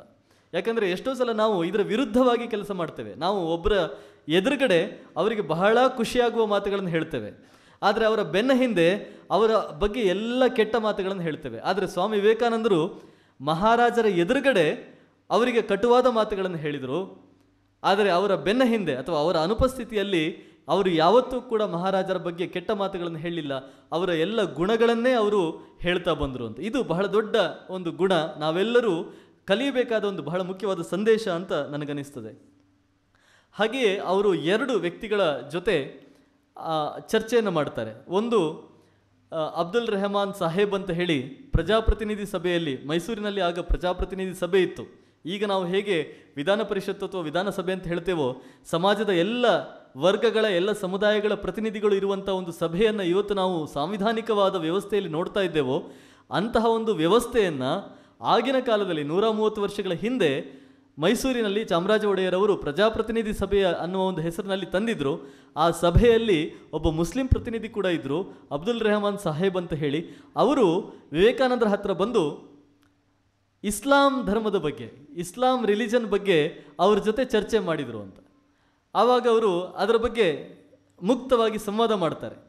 ನಿಮ್ಮ ರಿಲಿಜನಲ್ಲಿ ಏನು ಸಮಸ್ಯೆ ಇದೆ, ಏನು ದೋಷ ಇದೆ, ಏನು ಗುಣ ಇದೆ, ಎಲ್ಲವನ್ನೂ ಕೂಡ ಆ ವ್ಯಕ್ತಿಯ ಜೊತೆ ಮುಕ್ತವಾಗಿ ಸಂವಾದ ಮಾಡ್ತಾರೆ. ಅಂದರೆ ಒಬ್ಬ ಸನ್ಯಾಸಿ, ಹಿಂದೂ ಧರ್ಮದ ಸನ್ಯಾಸಿ ಅಂತ ಹೇಳಿಕೊಂಡವರು ಇಸ್ಲಾಂ ಧರ್ಮದ ಬಗ್ಗೆ ಕೂಡ ಎಷ್ಟು ಚೆನ್ನಾಗಿ ತಿಳಿದುಕೊಂಡಿದ್ರು ಅನ್ನೋದನ್ನು ನಾವಿಲ್ಲಿ ನೋಡ್ಬೋದು. ಹಾಗೆಯೇ ಅವರು ಗೋವಾದಲ್ಲಿದ್ದಾಗ ಒಬ್ಬ ಕ್ರಿಶ್ಚಿಯನ್ ಪಾದರಿಯ ಜೊತೆ ಕೂಡ ಸಂವಾದ ಮಾಡ್ತಾರೆ. ಕ್ರಿಶ್ಚಿಯಾನಿಟಿಯ ಬಗ್ಗೆ ಅವರಿಬ್ಬರ ನಡುವೆ ಒಂದು ಮಾತುಕತೆ ನಡೀತದೆ. ಅಂದರೆ ಎರಡೂ ರಿಲಿಜನ್ಗಳನ್ನು, ಕ್ರಿಶ್ಚಿಯಾನಿಟಿ ಮತ್ತು ಇಸ್ಲಾಂ ಎರಡನ್ನೂ ಕೂಡ ಬಹಳ ಚೆನ್ನಾಗಿ ಅರಿತುಕೊಂಡ ಒಬ್ಬ ವ್ಯಕ್ತಿ ಸ್ವಾಮಿ ವಿವೇಕಾನಂದರು. ಅವರು ಈ ಎರಡರ ಬಗ್ಗೆ ಕೂಡ ಎಷ್ಟು ಚೆನ್ನಾಗಿ ತಿಳಿದುಕೊಂಡಿದ್ರು ಅನ್ನೋದನ್ನು ನಾವು ಶಿಕಾಗೋದಲ್ಲಿ ಅವರು ಕೊಟ್ಟ 6 ಭಾಷಣಗಳಲ್ಲಿ, ಕೇವಲ ಒಂದು ಭಾಷಣ ಅಲ್ಲ, ಶಿಕಾಗೋ ಸಭೆಯಲ್ಲಿ ಆ ಸಮ್ಮೇಳನದಲ್ಲಿ ಅವರು ಒಟ್ಟು 6 ಭಾಷಣಗಳನ್ನು ಮಾಡ್ತಾರೆ. ಆ 6 ಭಾಷಣಗಳಲ್ಲಿ ಅವರು ಹಿಂದೂ ಧರ್ಮದ ಜೊತೆಗೆ ಉಳಿದ ಎಲ್ಲ ಮತ ಪಂಥಗಳ ವಿಚಾರಗಳನ್ನು ಎಷ್ಟು ಚೆನ್ನಾಗಿ ತಿಳಿದುಕೊಂಡಿದ್ರು ಅನ್ನೋದು ನಮಗೆ ಗೊತ್ತಾಗುತ್ತೆ. ಅದಕ್ಕೆ ಪೂರಕವಾಗಿ ಇಸ್ಲಾಂ ಬಗ್ಗೆ ಕೂಡ ಅವರು ಮೈಸೂರಿನಲ್ಲಿ ಚರ್ಚೆಯನ್ನು ಮಾಡುವಂಥದ್ದನ್ನು ನಾವು ನೋಡ್ತೇವೆ. ಹಾಗೆಯೇ ಅವರು ಇನ್ನೊಂದು ಸಲ ಆಸ್ಥಾನದಲ್ಲಿ ಅರಮನೆಯ ಒಂದು ಭಾಗದಲ್ಲಿ ಸಭಾಂಗಣದಲ್ಲಿ ಒಂದು ಚರ್ಚೆ ನಡೆದಾಗ ಅನೇಕ ಮಂದಿ ಸಂಸ್ಕೃತದ ವಿದ್ವಾಂಸರು, ಶಾಸ್ತ್ರ ವೇದಾಂತ ಇತ್ಯಾದಿಗಳನ್ನು ಓದಿಕೊಂಡಂತಹ ದೊಡ್ಡ ದೊಡ್ಡ ವಿದ್ವಾಂಸರು ಬಂದು ಅಲ್ಲಿ ಆ ಚರ್ಚೆಯಲ್ಲಿ ಕೂತಾಗ ಎಲ್ಲರ ಮಾತುಗಳು ಮುಗಿದ ಮೇಲೆ ಯಾವುದೋ ಒಂದು ವಿಷಯಕ್ಕೆ ಅಲ್ಲಿ ಒಮ್ಮತ ಬರದೇ ಇದ್ದಾಗ, ಎರಡು ಬಣಗಳಾದಾಗ ಒಬ್ಬರು ಇಲ್ಲ ಇದೇ ಸರಿ ಅಂತ ಹೇಳ್ತಾರೆ, ಇನ್ನೊಬ್ಬರು ಇಲ್ಲ ಇಲ್ಲ ಅದು ತಪ್ಪು ಇದು ಸರಿ ಅಂತ ಹೇಳಿ ಎರಡು ವಿಚಾರಗಳನ್ನು ಮುಂದಿಟ್ಟಾಗ ಕೊನೆಗೆ ಎಲ್ಲರೂ ಸ್ವಾಮಿ ವಿವೇಕಾನಂದರ ಕಡೆ ನೋಡ್ತಾರೆ. ಆಗ ವಿವೇಕಾನಂದರು ಆ ಎರಡೂ ಅಭಿಪ್ರಾಯಗಳಿಗೆ ಸಮನ್ವಯವನ್ನು ಮಾಡುವಂಥ ರೀತಿಯಲ್ಲಿ ಮಾತನಾಡಿ ಎಲ್ಲರಿಗೂ ಒಪ್ಪಿಗೆ ಆಗುವ ಒಂದು ಉತ್ತರವನ್ನು ಕೊಟ್ಟರು ಅನ್ನುವುದನ್ನು ಕೂಡ ನಾವು ಇತಿಹಾಸದಲ್ಲಿ ನೋಡ್ತೇವೆ. ಅಂದರೆ ಮೈಸೂರು ಈಗ ಹೇಗೋ ಆಗಲೂ ಕೂಡ ಅದು ಅನೇಕ ಪಂಡಿತರ, ಅನೇಕ ವಿದ್ವಾಂಸರ ಒಂದು ನೆಲೆಬೀಡಾಗಿದ್ದಂತಹ ಜಾಗ. ಆಗ ಮೈಸೂರು ಮಹಾರಾಜರ ಒಂದು ಆಶ್ರಯ ಇದ್ದದ್ದರಿಂದ ಅನೇಕ ಮಂದಿ ಬೇರೆ ಬೇರೆ ಊರುಗಳಿಂದ ಬಂದವರು ಕೂಡ, ವಿದ್ವಾಂಸರು ಕೂಡ ಮೈಸೂರಿನಲ್ಲಿ ನೆಲೆಗೊಂಡಿದ್ದರು. ಅಂತಹ ವ್ಯಕ್ತಿಗಳ ಮಧ್ಯದಲ್ಲೂ ಕೂಡ ಸ್ವಾಮಿ ವಿವೇಕಾನಂದರು ಅವರೆಲ್ಲರ ಅಭಿಪ್ರಾಯಗಳನ್ನು ಕೂಡ ಸಮನ್ವಯಗೊಳಿಸುವಂಥ ಒಂದು ಮಾತುಗಳನ್ನು ಆಡಿ, ನೀವು ಆಡುವ ಮಾತುಗಳು ಬೇರೆ ಬೇರೆ ಅಲ್ಲ, ಅದಕ್ಕೇನು ವಿರೋಧ ಇಲ್ಲ, ಅವೆಲ್ಲವೂ ಕೂಡ ಒಂದೇ ವಿಚಾರವನ್ನು ನೀವು ಬೇರೆ ಬೇರೆ ಭಾಷೆಯಲ್ಲಿ ಬೇರೆ ಬೇರೆ ರೀತಿಯಲ್ಲಿ ಹೇಳ್ತಾ ಇದ್ದೀರಿ ಅನ್ನೋದನ್ನು ಅವರಿಗೆ ಮನವರಿಕೆ ಮಾಡಿಕೊಟ್ರು ಅನ್ನೋದನ್ನು ಕೂಡ ನಾವಿಲ್ಲಿ ಗಮನಿಸಬೇಕು. ಹಾಗೆಯೇ ಒಂದು ಬೆಳಗಾವಿಯಲ್ಲಿದ್ದಾಗ ಕೂಡ ಅವರು ಒಂದು ಮಾತುಕತೆಯಲ್ಲಿ ಅವರು ಅಷ್ಟಾಧ್ಯಾಯಿಯ ಬಗ್ಗೆ ಒಬ್ಬರಿಗೆ ಸಂಸ್ಕೃತ ವಿದ್ವಾಂಸರಿಗೆ ಯಾವುದೋ ಒಂದು ಸೂತ್ರದ ಬಗ್ಗೆ ಸಮಸ್ಯೆ ಬಂದಾಗ ಅದನ್ನು ಸ್ವಾಮಿ ವಿವೇಕಾನಂದರು ಪರಿಹರಿಸಿದರು ಅನ್ನೋದನ್ನು ಕೂಡ ಅಲ್ಲಿ ಇತಿಹಾಸದಲ್ಲಿ ನಾವು ನೋಡ್ತೇವೆ. DVG ಅವರು ಬರೀತಾರೆ, ಸ್ವಾಮಿ ವಿವೇಕಾನಂದರು ಅವರು ನೋಡೋದಕ್ಕೆ ಏನೋ ಒಂದು ಪರಿವ್ರಾಜಕರ ಹಾಗೆ, ಏನು ಅವಧೂತರ ಅಂತ ಹೇಳ್ತೇವಲ್ಲ ಆ ರೀತಿಯೋ ಇದ್ದರೂ ಕೂಡ ಅವರು ತರ್ಕ ವ್ಯಾಕರಣಗಳನ್ನು ಬಹಳ ಚೆನ್ನಾಗಿ ಕಲಿತುಕೊಂಡಿದ್ದರು. ಸಂಸ್ಕೃತ ವ್ಯಾಕರಣವನ್ನು ಬಹಳ ಆಳವಾಗಿ ಅಧ್ಯಯನ ಮಾಡಿದರು. ಶಾಸ್ತ್ರ ಗ್ರಂಥಗಳನ್ನು, ಮೀಮಾಂಸೆಯನ್ನು ಅಧ್ಯಯನ ಮಾಡಿದರು. ಅದೇ ರೀತಿಯಲ್ಲಿ ವೇದಾಂತವನ್ನು, ಉಪನಿಷತ್ತುಗಳು ಅಂತ ಹೇಳ್ತೇವಲ್ಲ ಅದನ್ನು ಬಹಳ ಚೆನ್ನಾಗಿ ಅರ್ಥ ಮಾಡಿಕೊಂಡಿದ್ದರು. ಪುರಾಣಗಳನ್ನು ಓದಿಕೊಂಡಿದ್ದರು. ಈ ಎಲ್ಲವನ್ನೂ ಕೂಡ ಓದಿಕೊಂಡ ಒಂದು ಪರಿಪಕ್ವವಾದ ಮನಸ್ಸು, ಪರಿಪಕ್ವವಾದ ಬುದ್ಧಿ ಸ್ವಾಮಿ ವಿವೇಕಾನಂದರದ್ದು ಅಂತ ಹೇಳಿ DVG ಅವರು ಬರೀತಾರೆ. ಹಾಗಾಗಿ ನಾವು ಶಿಕಾಗೋ ಸರ್ವಧರ್ಮ ಸಮ್ಮೇಳನದಲ್ಲಿ ಅವರು ಏನೋ ಅಲ್ಲಿ ಕೂತು ತಕ್ಷಣ ಮಾತನಾಡಿದರು ಅನ್ನುವ ಯೋಚನೆ ತಪ್ಪು, ಬಹಳ ತಪ್ಪು ಕಲ್ಪನೆ. ಅದಕ್ಕೆ ಹಿಂದೆ ಬಹಳ ದೊಡ್ಡ ಪೂರ್ವ ಸಿದ್ಧತೆ ಆಗಿತ್ತು. ಅವರು ಈ ದೇಶದಾದ್ಯಂತ ಓಡಾಡ್ತಾ ಇದ್ದರೂ ಕೂಡ ಎಲ್ಲ ಕಡೆಗಳಲ್ಲಿ ಹೋಗಿ ಅಲ್ಲಿ ವಿದ್ವಾಂಸರ ಜೊತೆ ಚರ್ಚೆ ಮಾಡ್ತಾ, ವಿಚಾರಗಳನ್ನು ವಿನಿಮಯ ಮಾಡಿಕೊಳ್ತಾ, ಹೊಸ ಹೊಸ ವಿಷಯಗಳನ್ನು ತಿಳಿದುಕೊಳ್ತಾ, ತನ್ನ ಜ್ಞಾನದ ಒಂದು ವಿಸ್ತಾರವನ್ನು ಹೆಚ್ಚು ಮಾಡಿಕೊಳ್ತಾ ಹೋಗ್ತಾ ಇದ್ರು. ಅಂದರೆ ಒಟ್ಟಾರೆಯಾಗಿ ಸರ್ವಧರ್ಮ ಸಮ್ಮೇಳನದ ಒಂದು 15-20 ನಿಮಿಷಗಳ ಭಾಷಣದ ಹಿಂದೆ ಅವರ ದೊಡ್ಡ ಹೋಮ್ವರ್ಕ್ ಇದೆ. ಅವರಿಗೆ ನಾವು ಮೇಲಿಂದ ನೋಡಿದಾಗ ಅವರು ಸುಮ್ಮನೆ ಎಲ್ಲ ಕಡೆ ಓಡಾಡ್ತಾ ಇದ್ರು. ಕರ್ನಾಟಕಕ್ಕೆ ಬಂದರು, ಆಮೇಲೆ ಕೇರಳಕ್ಕೆ ಹೋದರು, ಆಮೇಲೆ ತಮಿಳುನಾಡಿಗೆ ಹೋದರು, ಆಮೇಲೆ ಕನ್ಯಾಕುಮಾರಿಗೆ ಹೋದರು, ಎಲ್ಲ ಕಡೆ ಓಡಾಡ್ತಾ ಇದ್ರು ಅಂತ ನಮಗೆ ಅನಿಸಿದ್ರು ಕೂಡ ಅಲ್ಲಿ ಮುಖ್ಯವಾಗಿ ನಡೀತಾ ಇದ್ದದ್ದು ಹೋಮ್ವರ್ಕ್. ನಾನು ಇಡೀ ಜಗತ್ತಿಗೆ ಈ ಹಿಂದೂ ಸಂಸ್ಕೃತಿಯ ಬಗ್ಗೆ, ಹಿಂದೂ ಧರ್ಮದ ಬಗ್ಗೆ ನಾನು ಹೇಳಬೇಕಾದ್ರೆ ಏನನ್ನು ಹೇಳಬೇಕು, ಹೇಗೆ ಹೇಳಬೇಕು ಅನ್ನೋದರ ತತ್ವ ಚಿಂತನೆ ಅವರ ಮನಸ್ಸಿನಲ್ಲಿ ನಿರಂತರವಾಗಿ ಆಗ್ತಾ ಇತ್ತು ಅನ್ನೋದನ್ನು ನಾವು ಗಮನಿಸಬೇಕು.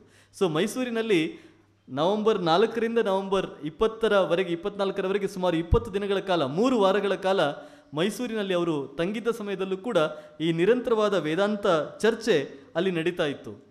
ಇನ್ನು ಅವರ ವ್ಯಕ್ತಿತ್ವದ ಬಗ್ಗೆ ಹೇಳುವ ಒಂದು ಘಟನೆ ಮೈಸೂರಿನಲ್ಲಿ ನಡೆದದ್ದನ್ನು ನಾನು ಹೇಳಬೇಕು.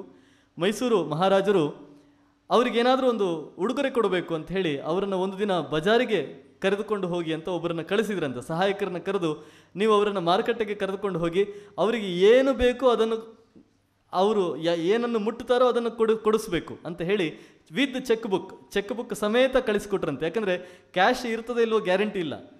ಕ್ಯಾಶ್ ಇಲ್ಲ ಅಂತ ಹೇಳಿದರೆ ಪಾಪ ಅವರು ಏನೋ ಒಂದು ವಸ್ತುವನ್ನು ಎತ್ತಿದ್ರು, ನಮ್ಮಲ್ಲಿ ಅಷ್ಟು ಕ್ಯಾಶ್ ಇಲ್ಲ ಅಂತ ಹೇಳಿದರೆ ಅದನ್ನು ವಾಪಸ್ ಇಟ್ಟು ಬರಬೇಕಾದ ಪರಿಸ್ಥಿತಿ. ಹಾಗಾಗಿ ಅಂಥ ಪರಿಸ್ಥಿತಿಯೇ ಬರಬಾರ್ದು ಅಂತ ಹೇಳಿ ಚೆಕ್ ಬುಕ್ ಸಮೇತ ಕಳಿಸಿಕೊಟ್ರಂತೆ, ಸಹಾಯಕರನ್ನು ಕರೆದು ನೀವು ಹೋಗಿ ಅವ್ರ ಜೊತೆ ಅಂತ ಹೇಳಿ ಒತ್ತಾಯ ಮಾಡಿ ಕಳಿಸಿಕೊಟ್ರು.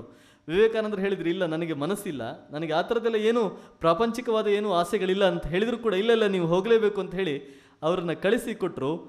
ಸ್ವಾಮಿ ವಿವೇಕಾನಂದರು ಎಲ್ಲವನ್ನು ನೋಡಿಕೊಂಡು ಬಂದರು. ಎಲ್ಲವನ್ನೂ ನೋಡಿದ್ರು ಕೂಡ ಅವರಿಗೆ ಏನು ನೋಡಿದ್ರು ಇದು ನನಗೇನು ಬೇಕಾದದ್ದಲ್ಲ, ನನ್ನ ಜೀವನಕ್ಕೆ ಬೇಕಾದದ್ದಲ್ಲ ಅಂತಲೇ ಅನಿಸ್ತಾ ಇತ್ತು. ಕೊನೆಗೆ ಇನ್ನು ಮಹಾರಾಜರಿಗೆ ಬೇಜಾರು ಮಾಡೋದು ಬೇಡ ಅಂತ ಹೇಳಿ ಕೊನೆಗೊಂದು ಸಿಗಾರನ್ನು ತೆಗೆದುಕೊಂಡ್ರಂತೆ. ಅದು ಆಗಿನ ಕಾಲದಲ್ಲಿ ₹1 ಅಥವಾ ಆಗಿನ ಕಾಲದಲ್ಲಿ ಆಣೆಗಳ ಲೆಕ್ಕ, ಒಂದು ಆಣೆ ಇರಬಹುದೇನೋ ಅಂತ ಒಂದು ಸಣ್ಣ ವಸ್ತು. ನಾವಿವತ್ತು ಒಂದು ಮಾಲ್ಗೆ ಹೋಗಿ ಒಂದು ಬೀಡಿ ತೆಗೆದುಕೊಂಡ್ರೆ ಹಾಗೆ ಅವರು ಆ ದೊಡ್ಡ ಬಜಾರಿನಲ್ಲಿ ಎಲ್ಲ ಕಡೆ ತಿರುಗಾಡಿ ಕೊನೆಗೆ ಒಂದು ಸಿಗಾರನ್ನು ತೆಗೆದುಕೊಂಡು ನನಗಿದು ಸಾಕಪ್ಪ ಅಂತ ಹೇಳಿ ವಾಪಸ್ ಬಂದರು ಅಂತ. ಅದೇ ರೀತಿಯಲ್ಲಿ ಮೈಸೂರು ಮಹಾರಾಜರು ಮತ್ತೆ ಇವರು ಮೈಸೂರನ್ನು ಬಿಟ್ಟು ಮುಂದಕ್ಕೆ ಹೋಗಬೇಕು ಅಂತ ಹೇಳಿದಾಗ, ಇಲ್ಲ ನಾನು ನಿಮಗೆ ಏನಾದರೂ ಒಂದು ಉಡುಗೊರೆಯನ್ನು ಕೊಡಬೇಕು, ನನ್ನ ಕಡೆಯಿಂದ ಒಂದು ಕೊಡಬೇಕು ಅಂತ ಹೇಳಿದಾಗ ಅವರು ಆಗಲೂ ಕೂಡ ಹೇಳಿದ್ದು, ನನಗೆ ಒಂದು ಸಣ್ಣ ಪೈಪ್, ನಾವೇನು ಹುಕ್ಕ ಅಂತ ಹೇಳ್ತೀವಲ್ಲ ಆ ರೀತಿಯ ಒಂದು ಸಣ್ಣ ಪೈಪ್ ಮರದಿಂದ ಮಾಡಿದ್ದು, ಅದು ಕೂಡ ನನಗೆ ಲೋಹದಿಂದ ಬೇಡ, ಲೋಹದ್ದು ಬೇಡ, ಯಾಕಂದರೆ ಲೋಹದ್ದು ಕೊಡ್ಬೋದು ಅಂತ ಹೇಳಿದರೆ ಮಹಾರಾಜ ಚಿನ್ನದೇ ಕೊಡ್ತಾರೆ ಅಂತ ಗ್ಯಾರಂಟಿ ಇದೆ. ಹಾಗಾಗಿ ನನಗೆ ಚಿನ್ನದ ಪೈಪ್ ಬೇಡ, ಬೆಳ್ಳಿಯ ಪೈಪ್ ಬೇಡ, ನನಗೊಂದು ಮರದಿಂದ ಮಾಡಿದ ಒಂದು ಪೈಪ್ ಕೊಟ್ಟರೆ ಸಾಕು ಅಂತ ಹೇಳಿ ಅದನ್ನು ಮಾತ್ರ ತೆಗೆದುಕೊಂಡ್ರು ಅನ್ನೋದು, ಅದು ನಾವು ಯೋಚಿಸ್ತಾ ಹೋದರೆ ಅನೇಕ ಅರ್ಥಗಳನ್ನು ಸ್ಫುರಿಸುವಂಥ ಒಂದು ಘಟನೆ. ಮೇಲ್ನೋಟಕ್ಕೆ ನೋಡಿದರೆ ಅವರ ಸರಳತೆಯನ್ನು ಅದು ತೋರಿಸಿದರೂ ಕೂಡ ನಾವು ಅದನ್ನು ಧ್ಯಾನ ಮಾಡ್ತಾ ಹೋದರೆ, ಆ ಒಂದು ಸಣ್ಣ ಘಟನೆಯನ್ನೇ ಧ್ಯಾನ ಮಾಡ್ತಾ ಹೋದರೆ ಅನೇಕ ರೀತಿಯಲ್ಲಿ ಆ ಘಟನೆ ನಮ್ಮ ಎದುರು ತೆರೆದುಕೊಳ್ಳುತ್ತದೆ, ಅನೇಕ ಅರ್ಥಗಳನ್ನು ಅದು ತೆರೀತದೆ ಅಂತ ನನಗನ್ನಿಸ್ತದೆ. ಹಾಗೆಯೇ ಕೊನೆಗೆ ಅವರು ನನಗೆ ಟಿಕೆಟ್ ಬುಕ್ ಮಾಡಿ ಸಾಕು ಅಂತ ಹೇಳಿ ಕೊನೆಗೆ ಮಹಾರಾಜರನ್ನು ಒಲಿಸಿದರು.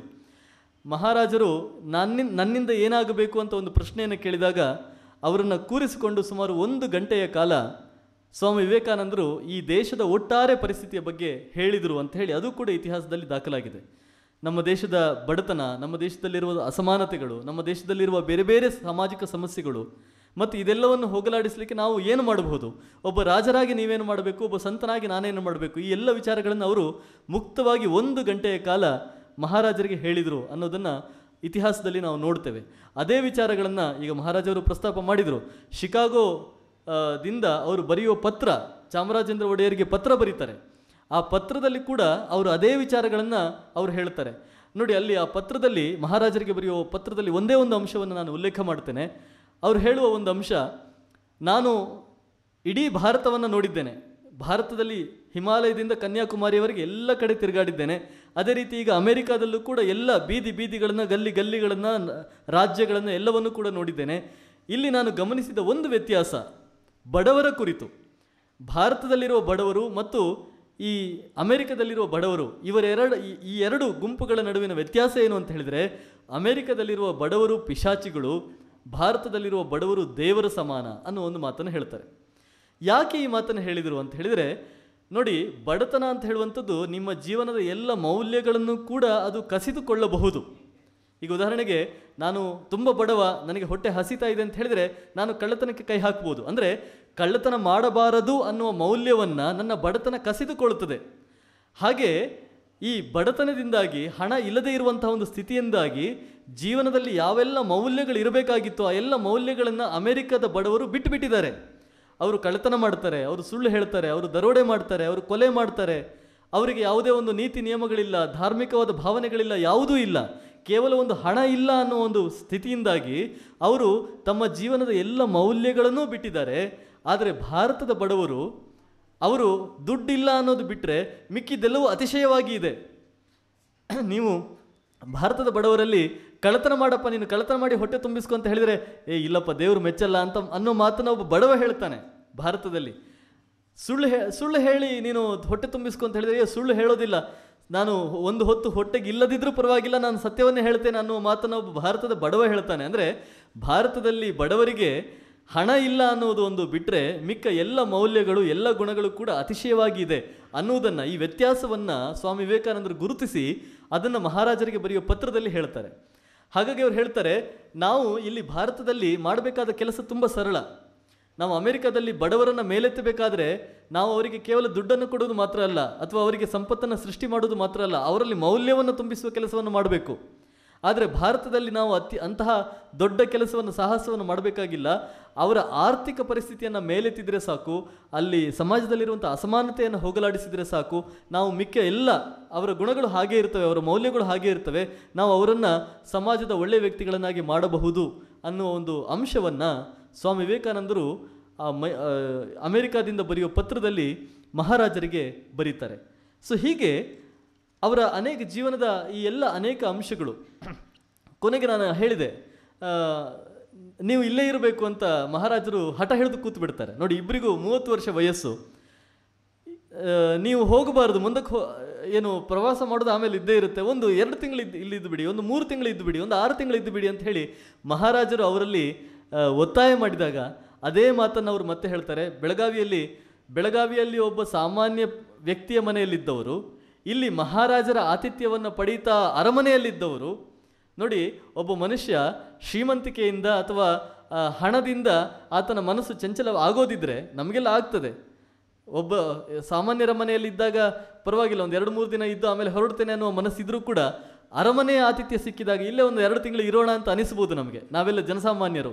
ಆದರೆ ಸ್ವಾಮಿ ವಿವೇಕಾನಂದರು ಬೆಳಗಾವಿಯಲ್ಲಿ ಒಬ್ಬ ಸಾಮಾನ್ಯನ ಮನೆಯಲ್ಲಿ ಯಾವ ಮಾತನ್ನು ಹೇಳಿದರೋ, ನೋಡು, ನಾನು ಪರಿವ್ರಾಜಕ, ನಾನು ಸಂತ, ನಾನು ಒಂದು ಜಾಗದಲ್ಲಿ ಹೆಚ್ಚು ದಿನ ನಿಲ್ಲಬಾರ್ದು ಅಂತ ಹೇಳಿ ಹೇಗೆ ಹೊರಟರೋ, ಹಾಗೆಯೇ ಮೈಸೂರಿನ ಅರಮನೆಯ ಆತಿಥ್ಯ ಇದ್ದಾಗಲೂ ಕೂಡ ಅರಮನೆಯಲ್ಲಿ ಸ್ವತಃ ಮಹಾರಾಜರೇ ನೀವು ಇನ್ನೂ 1 ವಾರ ಇರಬೇಕು, ಇನ್ನೂ 1 ತಿಂಗಳು ಇರಬೇಕು ಅಂತ ಒತ್ತಾಯ ಮಾಡಿದರೂ ಕೂಡ, ಇಲ್ಲ, ನನ್ನ ಸಂತನ ಬದುಕು ಇದು, ನಾನು ದೇಶದಲ್ಲಿ ತಿರುಗಾಡಬೇಕು, ಇನ್ನೂ ಹೆಚ್ಚು ಊರುಗಳಿಗೆ ಹೋಗಬೇಕು, ಹೆಚ್ಚು ಜನರನ್ನು ಭೇಟಿ ಮಾಡಬೇಕು, ಹೆಚ್ಚು ಜನರನ್ನು ಸಂಪರ್ಕ ಮಾಡಬೇಕು, ಹಾಗಾಗಿ ಇಲ್ಲಿ ಇರುವುದು ಸರಿಯಲ್ಲ ಅಂತ ಹೇಳಿ ಅವರು ಹೊರಟೇ ಬಿಡ್ತಾರೆ.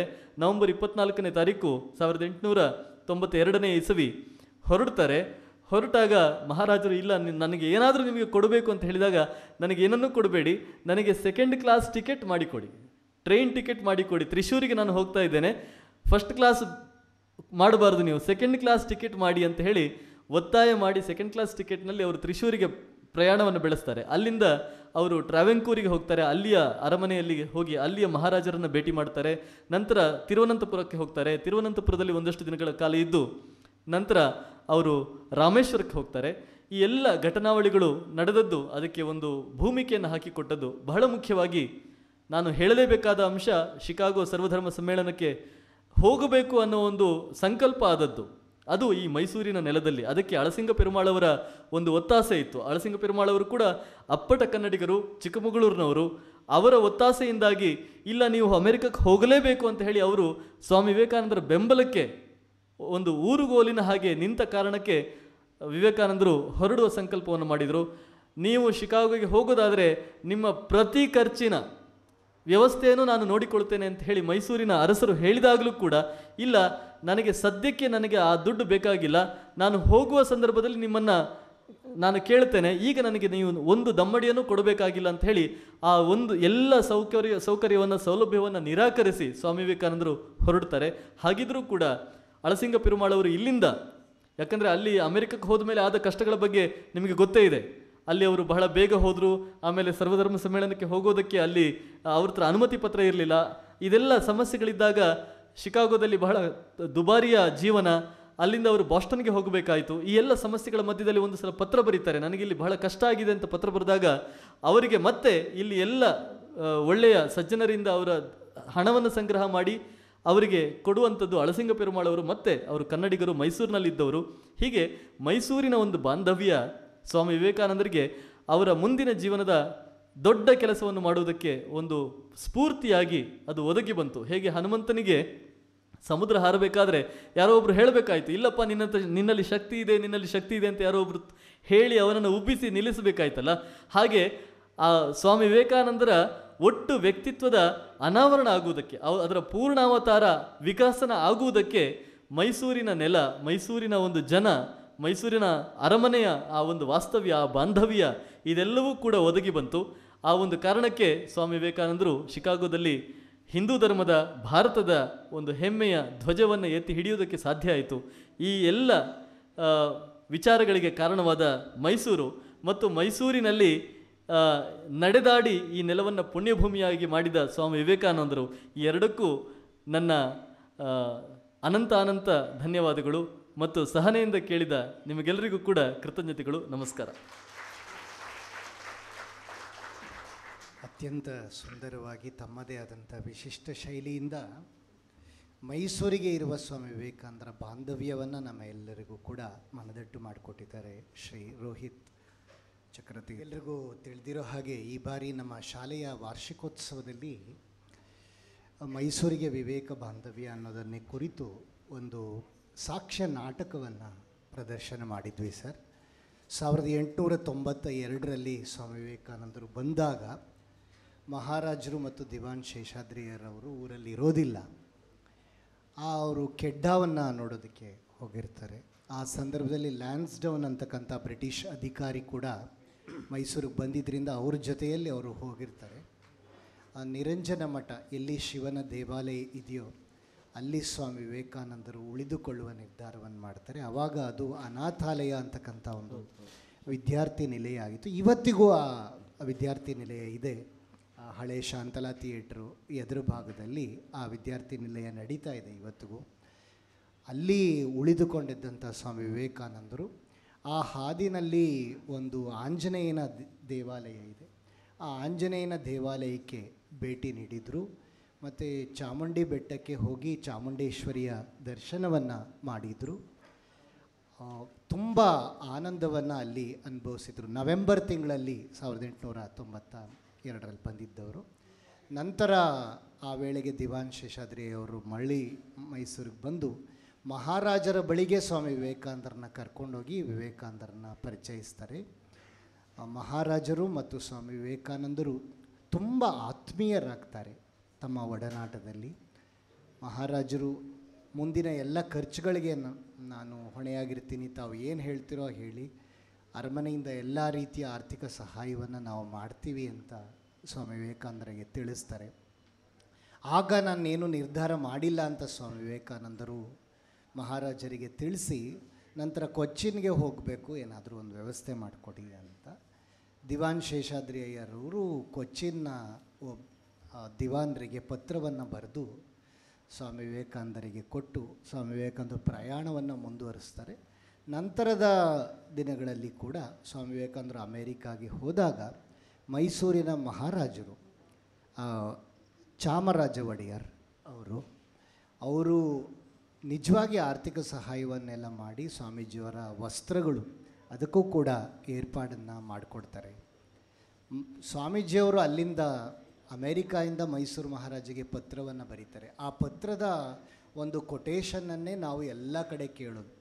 ಮಹಾರಾಜ, ಮಾನವ ಜೀವನವು ಕ್ಷಣಿಕ, ಇಲ್ಲಿನ ಸುಖಭೋಗಗಳೆಲ್ಲ ಶಾಶ್ವತ, ಯಾರು ಇತರರಿಗಾಗಿ ಬದುಕುತ್ತಾರೋ ಅವರೇ ನಿಜವಾಗಿ ಬದುಕುತ್ತಾರೆ, ಉಳಿದವರೆಲ್ಲ ಜೀವ ಛವಗಳು ಅಂತ ಸ್ವಾಮಿ ವಿವೇಕಾನಂದರು ಬರೆದಿರ್ತಕ್ಕಂಥ ಪತ್ರ. ಅದು ಬಹಳ ಫೇಮಸ್ ಆಗಿದೆ ಮಹಾರಾಜರಿಗೆ. ಅನಂತರ 1894ರಲ್ಲಿ ಮಹಾರಾಜರು ದೇಹವನ್ನು ಬಿಡ್ತಾರೆ. ಸ್ವಾಮೀಜಿಯವರು ನಂತರ ಮರಳಿ ಬಂದಮೇಲೆ ಈ ರೀತಿಯಲ್ಲಿ ಒಂದು ಗುಪ್ತವಾದಂತಹ ಪವಿತ್ರವಾದಂತಹ ಬಾಂಧವ್ಯ ಸುಮಾರು ದಿನಗಳಿತ್ತು. ಆದರೆ ನಿರಂಜನ ಮಠ ಮತ್ತು ಅಲ್ಲಿ ವಿವೇಕ ಸ್ಮಾರಕವನ್ನು ಮಾಡುವ ಸರ್ಕಾರದ ಮತ್ತು ರಾಮಕೃಷ್ಣ ಆಶ್ರಮದ ಸಹಯೋಗ ಯಾವಾಗ ಆರಂಭವಾಯಿತು, ಚಾರಿತ್ರಿಕವಾದ ಈ ಘಟನೆ ಮರಳಿ ಜೀವಂತಿಕೆಯನ್ನು ಪಡೆದು ಮೈಸೂರಿನಲ್ಲಿ ಒಂದು ಸಂಚಲನೆಯನ್ನೇ ಮೂಡಿಸಿ ಕಾರ್ಯ ಆರಂಭವಾಗಿದೆ ಅಂತ ಅನ್ನೋದನ್ನು ತಿಳಿಸ್ತಾ ಇದ್ದೀನಿ. ಪೂಜ್ಯ ಸ್ವಾಮೀಜಿಯವರು ಶ್ರೀ ರೋಹಿತ್ ಚಕ್ರತೀರ್ಥ ಸರ್ ಅವರಿಗೆ ದಯಮಾಡಿ ಗೌರವಾರ್ಪಣೆ ಮಾಡಬೇಕಂತ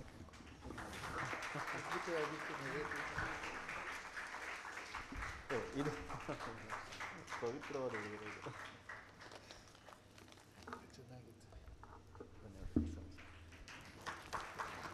ನ್ಯಾಯ ಒದಗಿಸಿದ